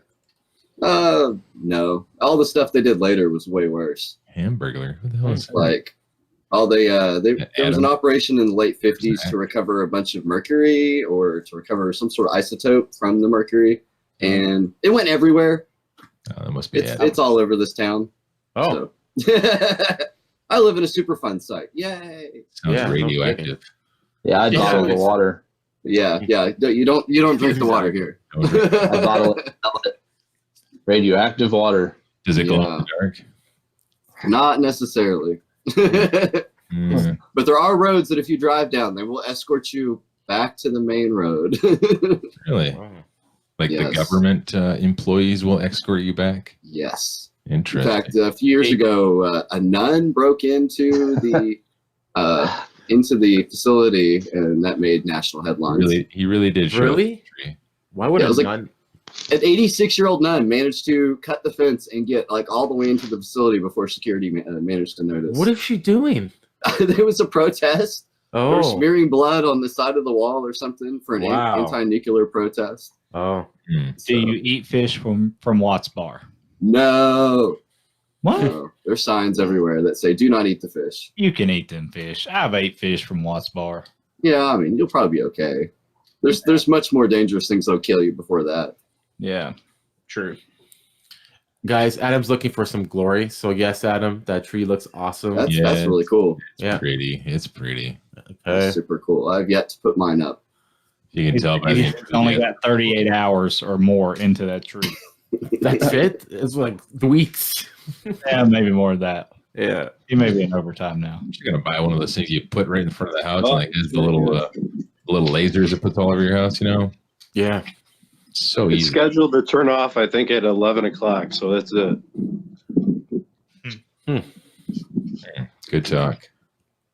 Remember back in the 90s when all the lights would chase each other? That was the big thing. Yeah. Now you can't find those if you wanted them. I always thought they were flashing or whatever, and it's just like you said, it's going in order. It's crazy. Hey Josh, you run any service calls today? No, I got a call from both my guys, and they were wondering if I was working. Were they working or just seeing if you were? Yeah, I think Sean was, but I don't. The other one was showing me a camera. The one that doesn't want you doing videos showed me a camera today. Oh, wait, he doesn't want me doing videos. Oh, or the sticker thing. Well, the stickers too. No, that's okay. Got some hate And there, then Bill. Yeah. Then I put him in the video. Oh, yeah. Yeah, I don't have that one posted yet. It's Was a it- rooftop install. Does he know he's in the video? Kinda. Hmm. He Interesting. walked right up to the camera when he realized it was recording. He's like, "Oh man, what are you doing to me?" I was like, He's wasting customers' money and time. I guess that's what But he he, said. he, But he's a worker though. Yeah. That dude. He's a champ. Okay, I'll give him credit, and it's cool that you guys are saying that too. So that's cool. Mm-hmm. I don't know what you're talking about, Joe. Oh, so you guys are being sarcastic. He's not a good worker and not a champ. Oh no, he is a good worker. Oh, Good worker. I couldn't tell if you were being sarcastic. no. He's just he's No, very he's a secretive. company-oriented. Yeah. No, You I don't know think this Josh guy. We work together for the same company. Yeah, I figured that. Okay, yeah, I was over here trying to put two and two together, but I got to figure it out now. Yeah, he's my twin brother. We work at the same company. Gotcha. I accidentally cut my hair off. Mhm. Yeah. I use my torches. Nice. That is a technique they use to cut hair now. Lighters. That's on that. It's trending, yeah. It's real I stupid. can imagine the smell. Oh, It's real, I hate the smell of burning hair. it's real stupid. It's like burning clutch or burnt automatic transmission fluid. That's Mhm. right. So like Man, my hair worse. starts getting much longer than this, and I get scared I'm gonna get caught in a belt.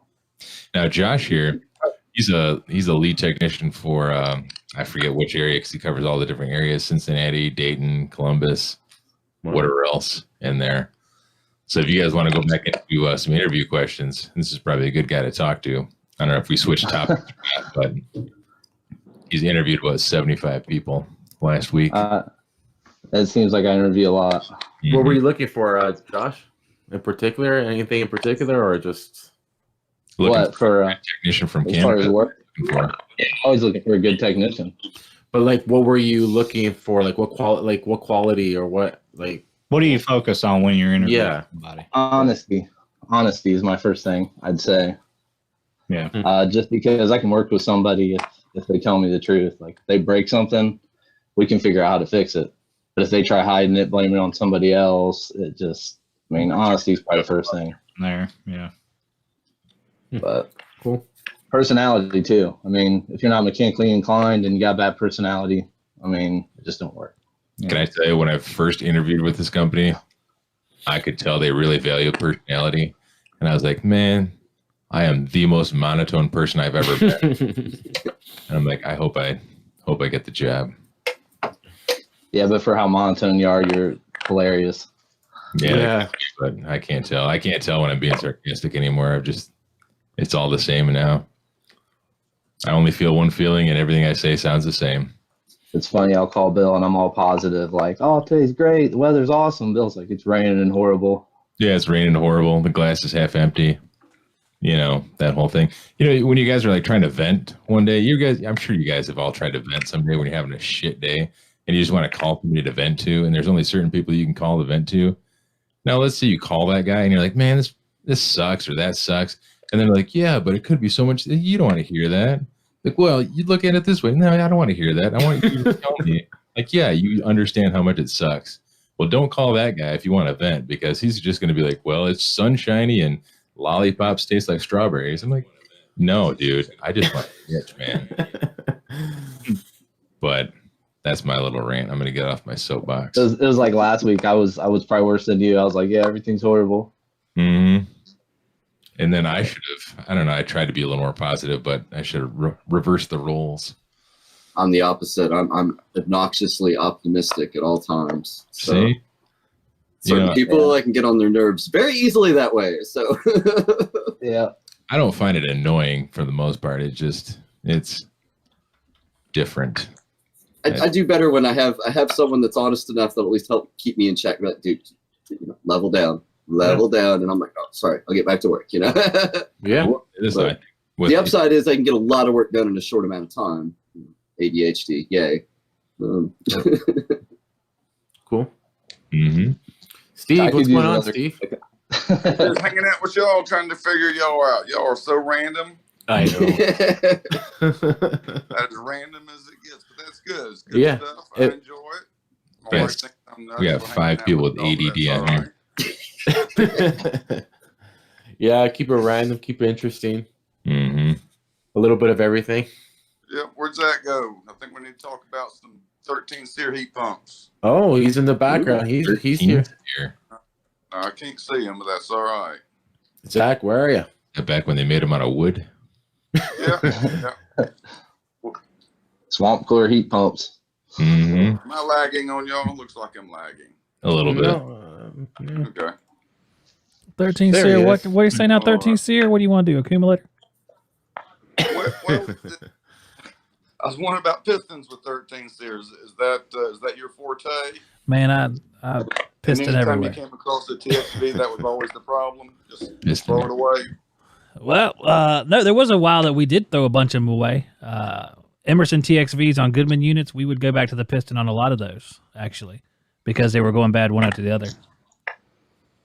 But not typical. I always thought it was the installer. I always blamed it on the installer, and then they like kind of admitted they had a whole bunch of them bad because we put a ton of them in Florida. About 10 years they ago. all had TXVs. Yeah. I was blaming the installer too, which was me. So it was really, really weird. Was But that yes. all when they had the additive? No, that was way Dropped before that, out of the actually. game? That was before it. Yeah, This was a while back. Mine before it was like when they first started putting the TXV on it. Is when ours had all the problems. Yeah, it was like the TX. I forget what they called. Was it TXVN2 or something? I forget what it's called, but they had like 3 different part numbers for stuff they would use for the entire gamut from 1.5 to 5 tons, and like job after job, these things would fail, just lock shut, and we would go back with the pistons. And the reason why they put them in the first place was because that was the era where they wanted those tax credits and get 15 SEER. Mm-hmm. They jumped to those tax credit things. Yeah. But I've used them since then. I mean, they've been okay. I actually used to use those just as like service TXVs every now and then. So You putting the adjustable ones on? yeah, they were adjustable Yeah. because they had to cover like tonnages. I think they had one that went from 1.5 to 2.5, one for 3 and 3.5, and one for 4 and 5, something like that. Yeah. Yeah, I know Train had what? They just had 2 you could pick from. They had like 1.5 to 3, and then a 3.5 to 5 is what they gave us. And they had problems for a while, too. you know? Back around 2005 and 6, a lot of those suckers were crapping out. Mm-hmm. Yeah. But they were bolt on. That's easy. I guess the Goodman ones were bolt on too, the Emerson ones, which made it really easy to do. Yeah, those are nice. Yeah, that was a pretty quick job. Just pump it down, bloop bloop bloop bloop. And that was finished. We didn't put pistons in those though. That's for sure. Train and piston never went together. Why did Goodman ever try to go to TXVs outside? Outside, as in the heat pump outside? Yeah. They have them outside. Yeah. They're Emerson too. Don't recall those. For the last several years, ever since GSH 14s, they had TXVs on the outside, I believe. Mm-hmm. Same time period. I have no idea what you guys are talking about. This is residential, man. Don't even worry about it. Baby. Oh, he wants me too, Bill. Outdoor TXV. Residential, bam. Might as well be talking about time machines and flying cars. I bet Goodman wishes they were in time machine. Go back and fix some of that crap. It's been a while since I did residential. Is like straightforward billing the best way to make money in it now, or do you still just do time and material?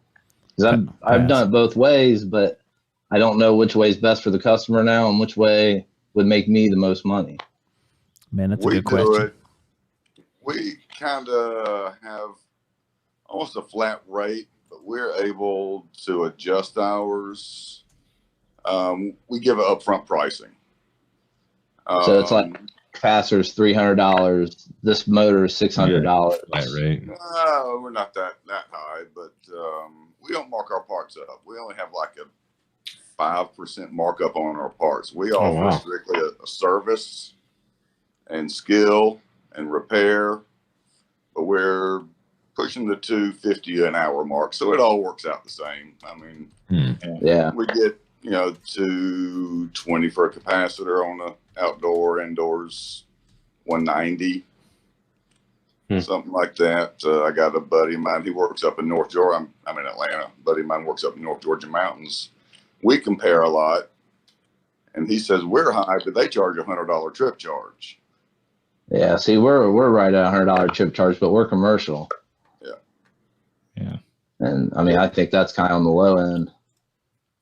But We that actually do $89, but if they have a maintenance with us, then we don't charge for maintenance. Oh, come on, Adam. Hey, there he is. He came back in the show. Yes, he What's did. up? Yeah, mamo. I mean, we don't make money on our maintenance. That's where we find ways to make more money because we find something failing. But I mean, we still get paid on our maintenance.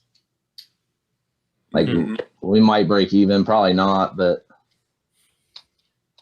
Yeah, we give a So- 15% discount. We don't charge a travel charge, and we lose from time to time. You know, sometimes it's something stupid, and you're in and out in 10 minutes. The broom fell over and knocked the light switch over. You know, turned the power off to the furnace. At that point, you can charge them, you know, like a quarter hour, and lose the customer, or you say, all right, we'll catch you on the next round. But I'd say probably 95% of our change outs come from our maintenance customers. So that's kind of the game for us, is to keep that customer. Most of our customers have, you know, the 4 and 5 inch filters, which we charge for. Quite a few have some UV bulbs, so you know there's some annual revenue off of them, but not a whole lot. now when do you guys start pushing for new units? I mean, do you guys have quite a few installs a week, or are you always pushing installs? No, we don't push. We're a very unique company. Our owner is he's a young guy. He's in his 30s, but he is all about just taking care of the customer. And I mean, we have like a 4.9 Google review stars with like That's 600 awesome. or 700 reviews. So I mean, we get a boatload. And all of our reviews, people read them and they see that we are all about service. I mean, we don't make anything. Boss Man doesn't pay us on parts, or we don't get 2% or 5% or anything like that. We get 2% of a change out, which isn't anything to really write home about. You know, there's companies around here that are paying 8 and 9%. Yeah, I've heard of But up they to get laid 10, off. 15 even. They get laid off in the wintertime. Yeah. You know, they're all about the big bucks. When it's hot or when it's freezing, they hire, they lay off, they rehire, and we just I had don't a play buddy, that he game. probably was laid off more than he worked and was still making $100,000 a year. He just did so many change outs. It was like every service call did a change out. Yeah, I was with a big box company for 18 years, and it was constant training on how to sell. The buzzwords. I want to jump this company into the residential, and the owner keeps steering me out of it. And he keeps saying you can't make money at, honestly. And I mean, I'm trying to prove him wrong. I think you I want can. to show him. Like the biggest thing I've been hearing about some of these residential companies is this new flat rate stuff. Like Tersh Blissett, Yeah. I think he's always done flat rate, and I can't remember the other guy's name, but another guy's got a podcast. Not Gary McCready. I can't think of his name, but yeah. Anyway, there's a lot of people talking about flat rate and how you can make, you know, McCready, Gary McCready. yeah, good money off it. Yeah, I think it is Gary McCready that uses some sort of flat rate software. Yeah, I mean, there's a few companies I work for, and the guys, they became millionaires pretty quick off that flat rate. But you got to have somebody out there pushing the product. I mean, you got to have 40,000 in sales a month to stay in there with the rest of the guys. I mean, some of them have 80. You're hitting 20. The boss is starting to talk about, should I really have you in a van, or are you going to be a helper? And your skills may be way above the guy out there that don't know anything. Yeah, you can't have guys out there learning on the job if you're doing flat rate, because you're not going to make any money at that point. Yeah, that'd be rough.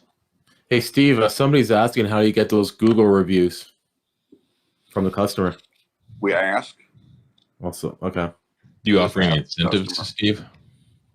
Boss, we get $25 for every Google review for the technician. I wish Adam or Justin was here because they do the same thing. I would love to hear what they do. But yeah, we just ask. They're probably both looking at Adam's Christmas tree. We get reviews sent from some of our customers, and they have grade cards and stuff like that. And then so I get them, and then when I see it the guy, I send it out to them. And sometimes I try getting them a gift card when they get a good review. But like they'll score them like 5 out of 5 on like attitude, appearance, and all kinds of stuff, and courteousness. Mm-hmm. but we get them time to time. But we don't get a lot. I wish we got a lot more, but Yeah. Well, what we do, and it works very well, is our receptionist, when it's not busy, is she does what's called, we call happy calls. Just call the customer and just ask, how did it go? We don't do the cards or anything, or here, fill this out, mail this out. That's a great point, Steve. Our company used to do that, but they Shane used to do it. Yeah, I think that's a great thing to do. And they even ask, would you mind? And we're all paperless.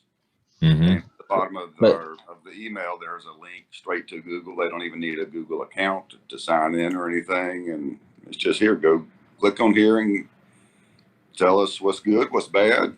If you liked us, if you don't. And so far, just the way we treat our customers and take care of our customers, don't hound our customers. And it's nice. Keep growing. Yeah, that sounds like a good deal. Yeah. Yep. It's nice working for guys like that. Absolutely. Yeah. They're really good people. He does a lot of reading of a lot of the old school owners. There's a gentleman, Jackie Rainwater. He was a kind of a national figure back in the 80s, went around and did a lot of consultations with companies on how to grow your customer base. He wasn't all about how to grow your bottom line profit. He was all about grow your customer base and take care of your technicians, and the money will come. And there's a boatload. It was, y'all remember the service experts trend that went across the U.S.? Yeah, I think I did some kind of work for them too, where they paid me when I had my own company. Yeah. But I can't remember because I did like Old Republic and what was it like? There's a few of them. I can't remember. They were like warranty companies, kind of. Well, this one, Lennox actually went and bought service experts because they wanted part of the service as well. Lennox, or like Trainer, any of them, they make it, they distribute it, and they're done. Where this gentleman went and said, "Oh, why don't you think about doing like a Mr. GM Goodwrench? If you got a General Motors car, you see a good GM Goodwrench, and you're out of town, you feel pretty confident." And that was kind of their thing. But then it went corporate. I was with them for 18 years, and it went so corporate that they hounded us. They actually had high-end trainers coming in to teach us the buzzwords to get customers to purchase. Yeah, I had training classes like you'd have to wear a red shirt. Red shirt made you more trusting. Always had to smile. And the way you talked, it was always, I will get that done for you, or we will get that done for you. I could never do that. I could never smile. Yeah. I mean, Like I can't quit smiling. It's like ingrained in me. Yeah. I was trained every day. Smile. But, with the beard, a lot of people can't really tell if I'm smiling or not, but I couldn't be that. I just couldn't do residential. I don't think I couldn't. If I did do residential, I don't think I'd be like the top salesman, top residential tech for that very reason. You could just picture Bill. You need a new furnace. But So- yeah, your system is just super dumb. Yeah. It's super Good. dumb. Like, I think it's time for a new fur. You need to get like a smoking pipe, but not with tobacco though, with like bubbles. I'm just like blowing bubbles out of it and like talking to him. That's what I want. But yeah, your system's super dumb and it's old. You need a new one. Like, yeah, but you're in a red shirt and you're smiling. I'm like, I know, but you gotta trust me, old lady.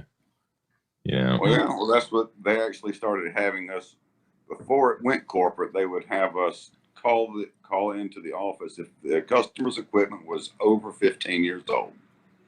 The office wanted a record of it, and they would follow up. When it went corporate, and Lennox actually owned them, it went from 15 years old to 10 years old. They wanted to know every piece of equipment that was over 10 years old. And I can talk about them because they're no longer around. That whole thing shut down. So, but any time that we called in, this customer has a piece of equipment that's over 10 years old, a salesman would follow up with them. And it's equipment that we put in 10 years ago. And the salesman tells them what? Oh, it'll last 15 to 20 years. Well, now here they are 10 years later calling up, and but they made a lot Hard of sale. Yeah. Oh, it was, yeah, but they changed a lot of equipment out, and then all the sales went down, and Linux just dropped out of the whole thing. It's like wasn't profitable anymore. It just came in and drained everybody. I've actually been replacing units that I've put in that were only 10 years old. Like, I mean, I'm already at the point of replacing units that aren't very old because they really aren't made like they used to. All of them are not very good. I mean, it's just they're not like steel, real old units we used to have. It's just way different. They're not made for that. People ain't gonna pay the same price. So I guess that's why. Justin, what brand do you put in? Well, I've been where the customer wants, period. And it's all commercial. It's all rooftops or package units or whatever you want to call them. But it's very seldom we put in a split system. I missed what'd you say, Josh? What brand? Just, all of them. They're just not made as durable as they used to. There's copper's thinner on them. They're trying to make them more efficient, which they're pushing that copper to its limits. It's thinner copper and higher pressures. Yep. The manufacturing's better, but it's still you're gonna have that shipping. Shipping's vibration. How many of them channel coils do you see that have leaks from shipping? Yeah, I hear you. Justin's here. I was gonna ask him, what's your system on that Google review? I was curious. What do you guys do again? That's pretty cool. Review Buzz. Or Review Buzz, that's what it was. Yeah. Review Buzz. So now talking about residential equipment and not lasting and stuff like that, I totally agree. And as far as, like being a pushy salesman or stuff like that, I approach everything the same way. I always tell everybody, majority of the time, as long as it's not something like super old that they don't freaking make parts for anymore or whatever, I always tell everybody it can be fixed. But once it's over 10, 12, 15 years old, you have to start weighing your options on whether it's smart to dump X amount of dollars into something that's 15 years old with the likelihood of other things starting to tear up. You don't want to spend $700 here and then a coil starts leaking 6 months later. Now you got to put a new coil in it, stuff like that. Now, you got to start weighing your options and when it's smarter to take that money and put it towards newer equipment. So that's how I always approach everything. I educate them and you put it in the homeowner's hands. And most of the time, people respect that. You're not pushing something down their throat. You're giving them education on the equipment they have, the likelihood of things tearing up, why it's a smarter investment to take that money and put it towards new equipment. I found that you're so much more successful when you're just honest with people and down to earth with them. Like somebody said earlier, I heard somebody say it, the money will come. If you're honest, you do good work, the money will come. I agree. Do you smile the whole time, Justin? Here's my thing, Bill, and I know this is your thing because you're monotoned and you feel like you can't talk to customers or whatever. Listen, I get frustrated with people just as much as anybody else, but I can put the fake smile on and cut up and have a conversation with a customer long enough to get the job done. And then when I get in the van and start driving down the road, I'm like, that guy's a freaking idiot, or whatever. But you just don't do that in front of them, You put the smile on, you have a conversation, you move on to the next one. And see, I guess I've been doing commercial so long where I'm not thinking about talking to a customer where it's their money. I'm talking to a manager where it is their money, but it's their budget more than it's their money. And they're thinking, I've stuck too much money in this unit already. It's time to get this thing out of here already, because then it goes on to capital expenses. Yeah, where they don't really have to pay it. It don't come out of their budget. Yeah, it comes out of corporate. Yeah, versus a homeowner where a homeowner don't want to hear that it's not going to last but 10 to 15 years, especially when they just spent that much money on it. Right. Well, and I think, I think what helps with homeowner, because here's the thing that a lot of guys don't understand is like we understand that talk. We understand, the likelihood of things tearing up and what typically goes on this unit or whatever. A homeowner don't know that. So they, for whatever reason, they think this crap's just supposed to last forever. So, especially if I'm talking to a man that understands cars, I try to refer to things as in car terms. Like for example, putting a heat exchanger in a freaking 20-year-old furnace. I tell them, yes, it can be done, but it's about like putting a new transmission in a truck that has 400,000 miles on it. Yeah, you can do it. Is it the smartest thing financially? Probably not. Mm-hmm.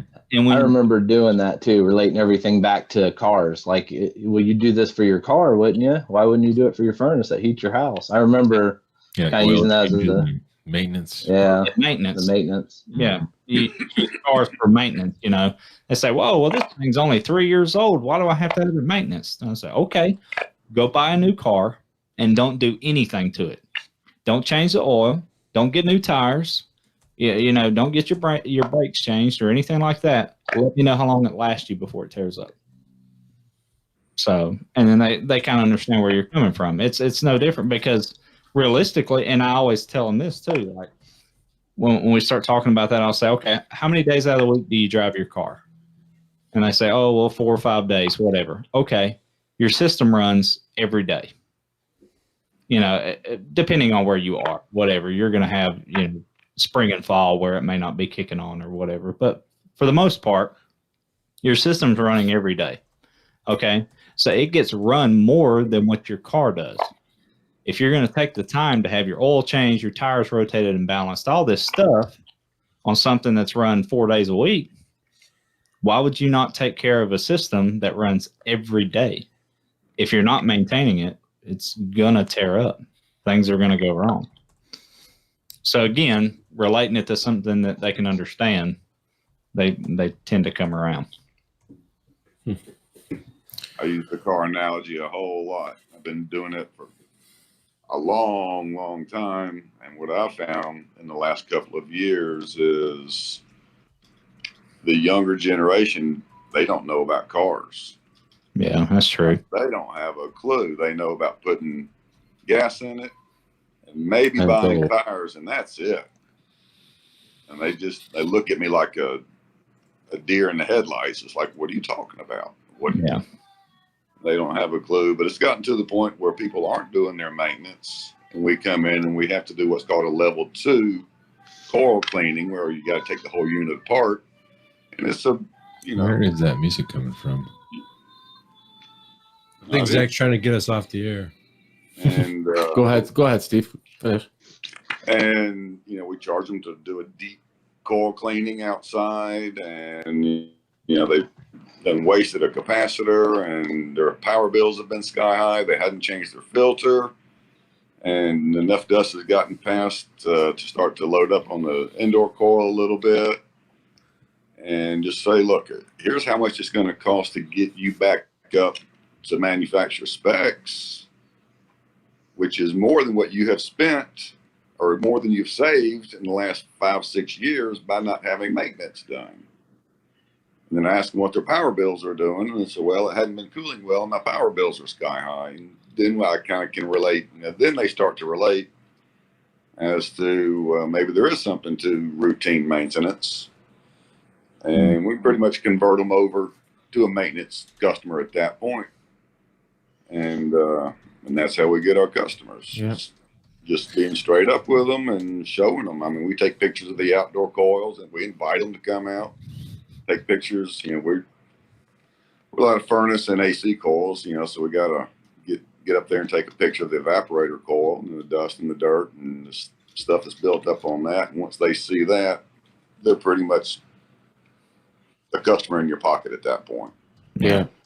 I don't know if Justin wants to say anything else. Someone's asking for how much is a level 2 before we get out of here. Maintenance. A level 2, right off the top of my head, I don't have my book.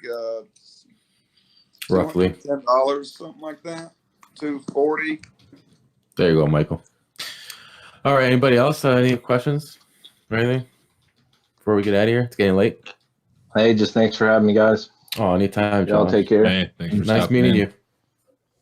All right, later. All right, Later, y'all be John. good. Be safe. Thanks, Steve. Yeah, See ya. See you next week. Cheers. Yep. We've been on for a while, guys. I think we gotta get out of here. And the home of the Canadians. No, don't you don't you just I knew Justin was gonna come in that.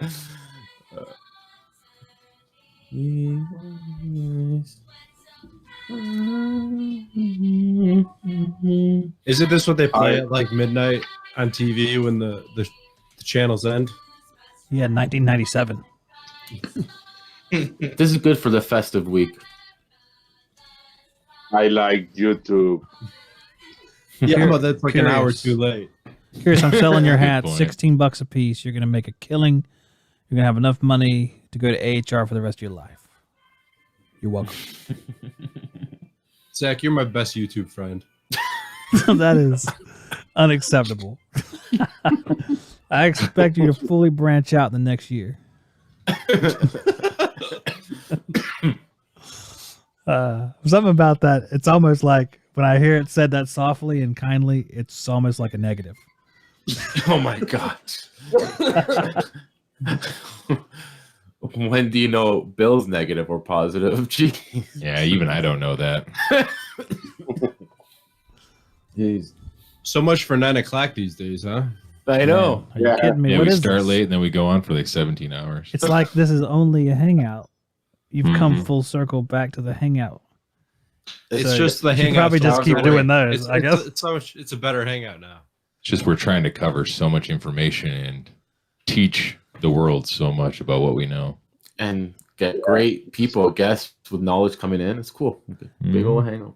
I liked what that last guy said. He's like, I'm trying to like catch up to you guys because you guys are all over the place. I don't know what's going on. Oh, Steve? Yeah. Like, you guys are so random. But it's awesome, Like- he says. As soon as he said that, it should have been like, yeah, we are, and then kick him out. Oh my god. That would have been funny, actually.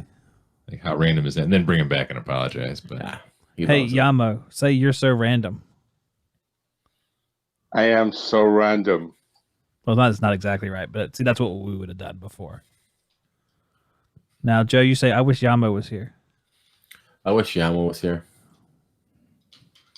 I don't know what happened to him. He blew up or Buffer, something. buffer. Buffer. He is. He's actually Hey. locked up. He's like all frozen. he really. I didn't cause that. That was something. See in- what Zach. you did.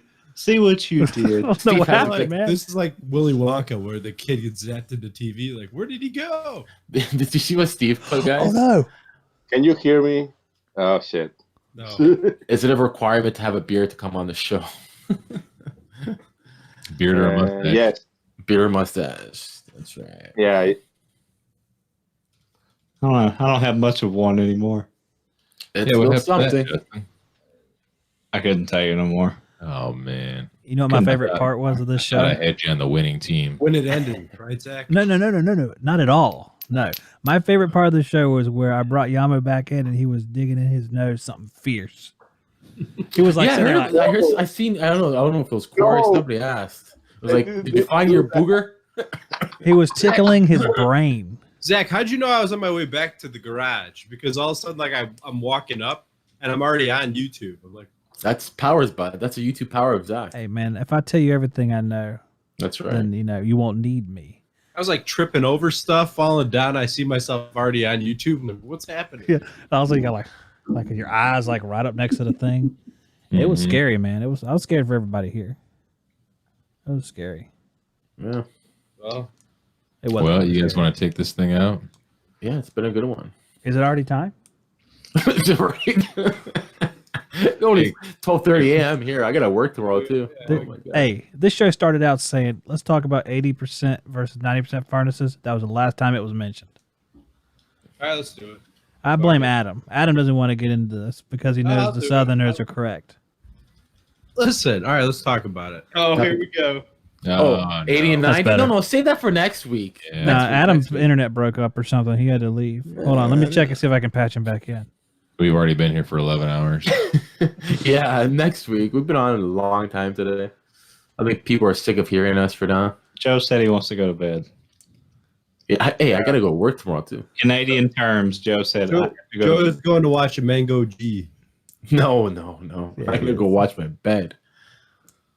Hey, Zach, will you email me Nathan Peterson's address? He says you have it. Yep. Okay. Will do. Joe, as a requirement of being on the show, you cannot recruit people for your work positions currently. Okay. That's All my right. job I only. got to go to sleep and dream of Perfect. Wilford Brimley. Wilford Grimley? Wilford Brimley, diabetes guy. Oh. Is that the Quaker Oats man? Might be. I think it is. Quaker Oats and diabetes. Yeah, Yeah, diabetes. that's why you could come on the show, Jessica. Exactly. It's Bring her on here. That's too late. Yeah. Yeah, it's way too late. We already been Next going for time. 3 hours. No, yeah. No, I'm just saying in general. We're only In like general. 20 minutes away from the next show. A week goes by so quickly, doesn't it? And so slow at the same time. Yeah. That made sense. Yeah. Nope. Just a little bit. Oh, Gary Gleisberg, the one and only. Yeah. The cocoon guy. Cocoon. All right. Let's see. This is like it's like dying, man. It's like Yeah. Can we just Toodles. love each other that much? We can't separate. yeah. I think we can get it done. All right. Let's see who's going to be the dude to do it this week. Say, settle down. Tune in next week, ladies and gentlemen. Toodles. The same bad time, It's same bad Toodles. channel. Toodles, y'all. Toodaloo. Nice.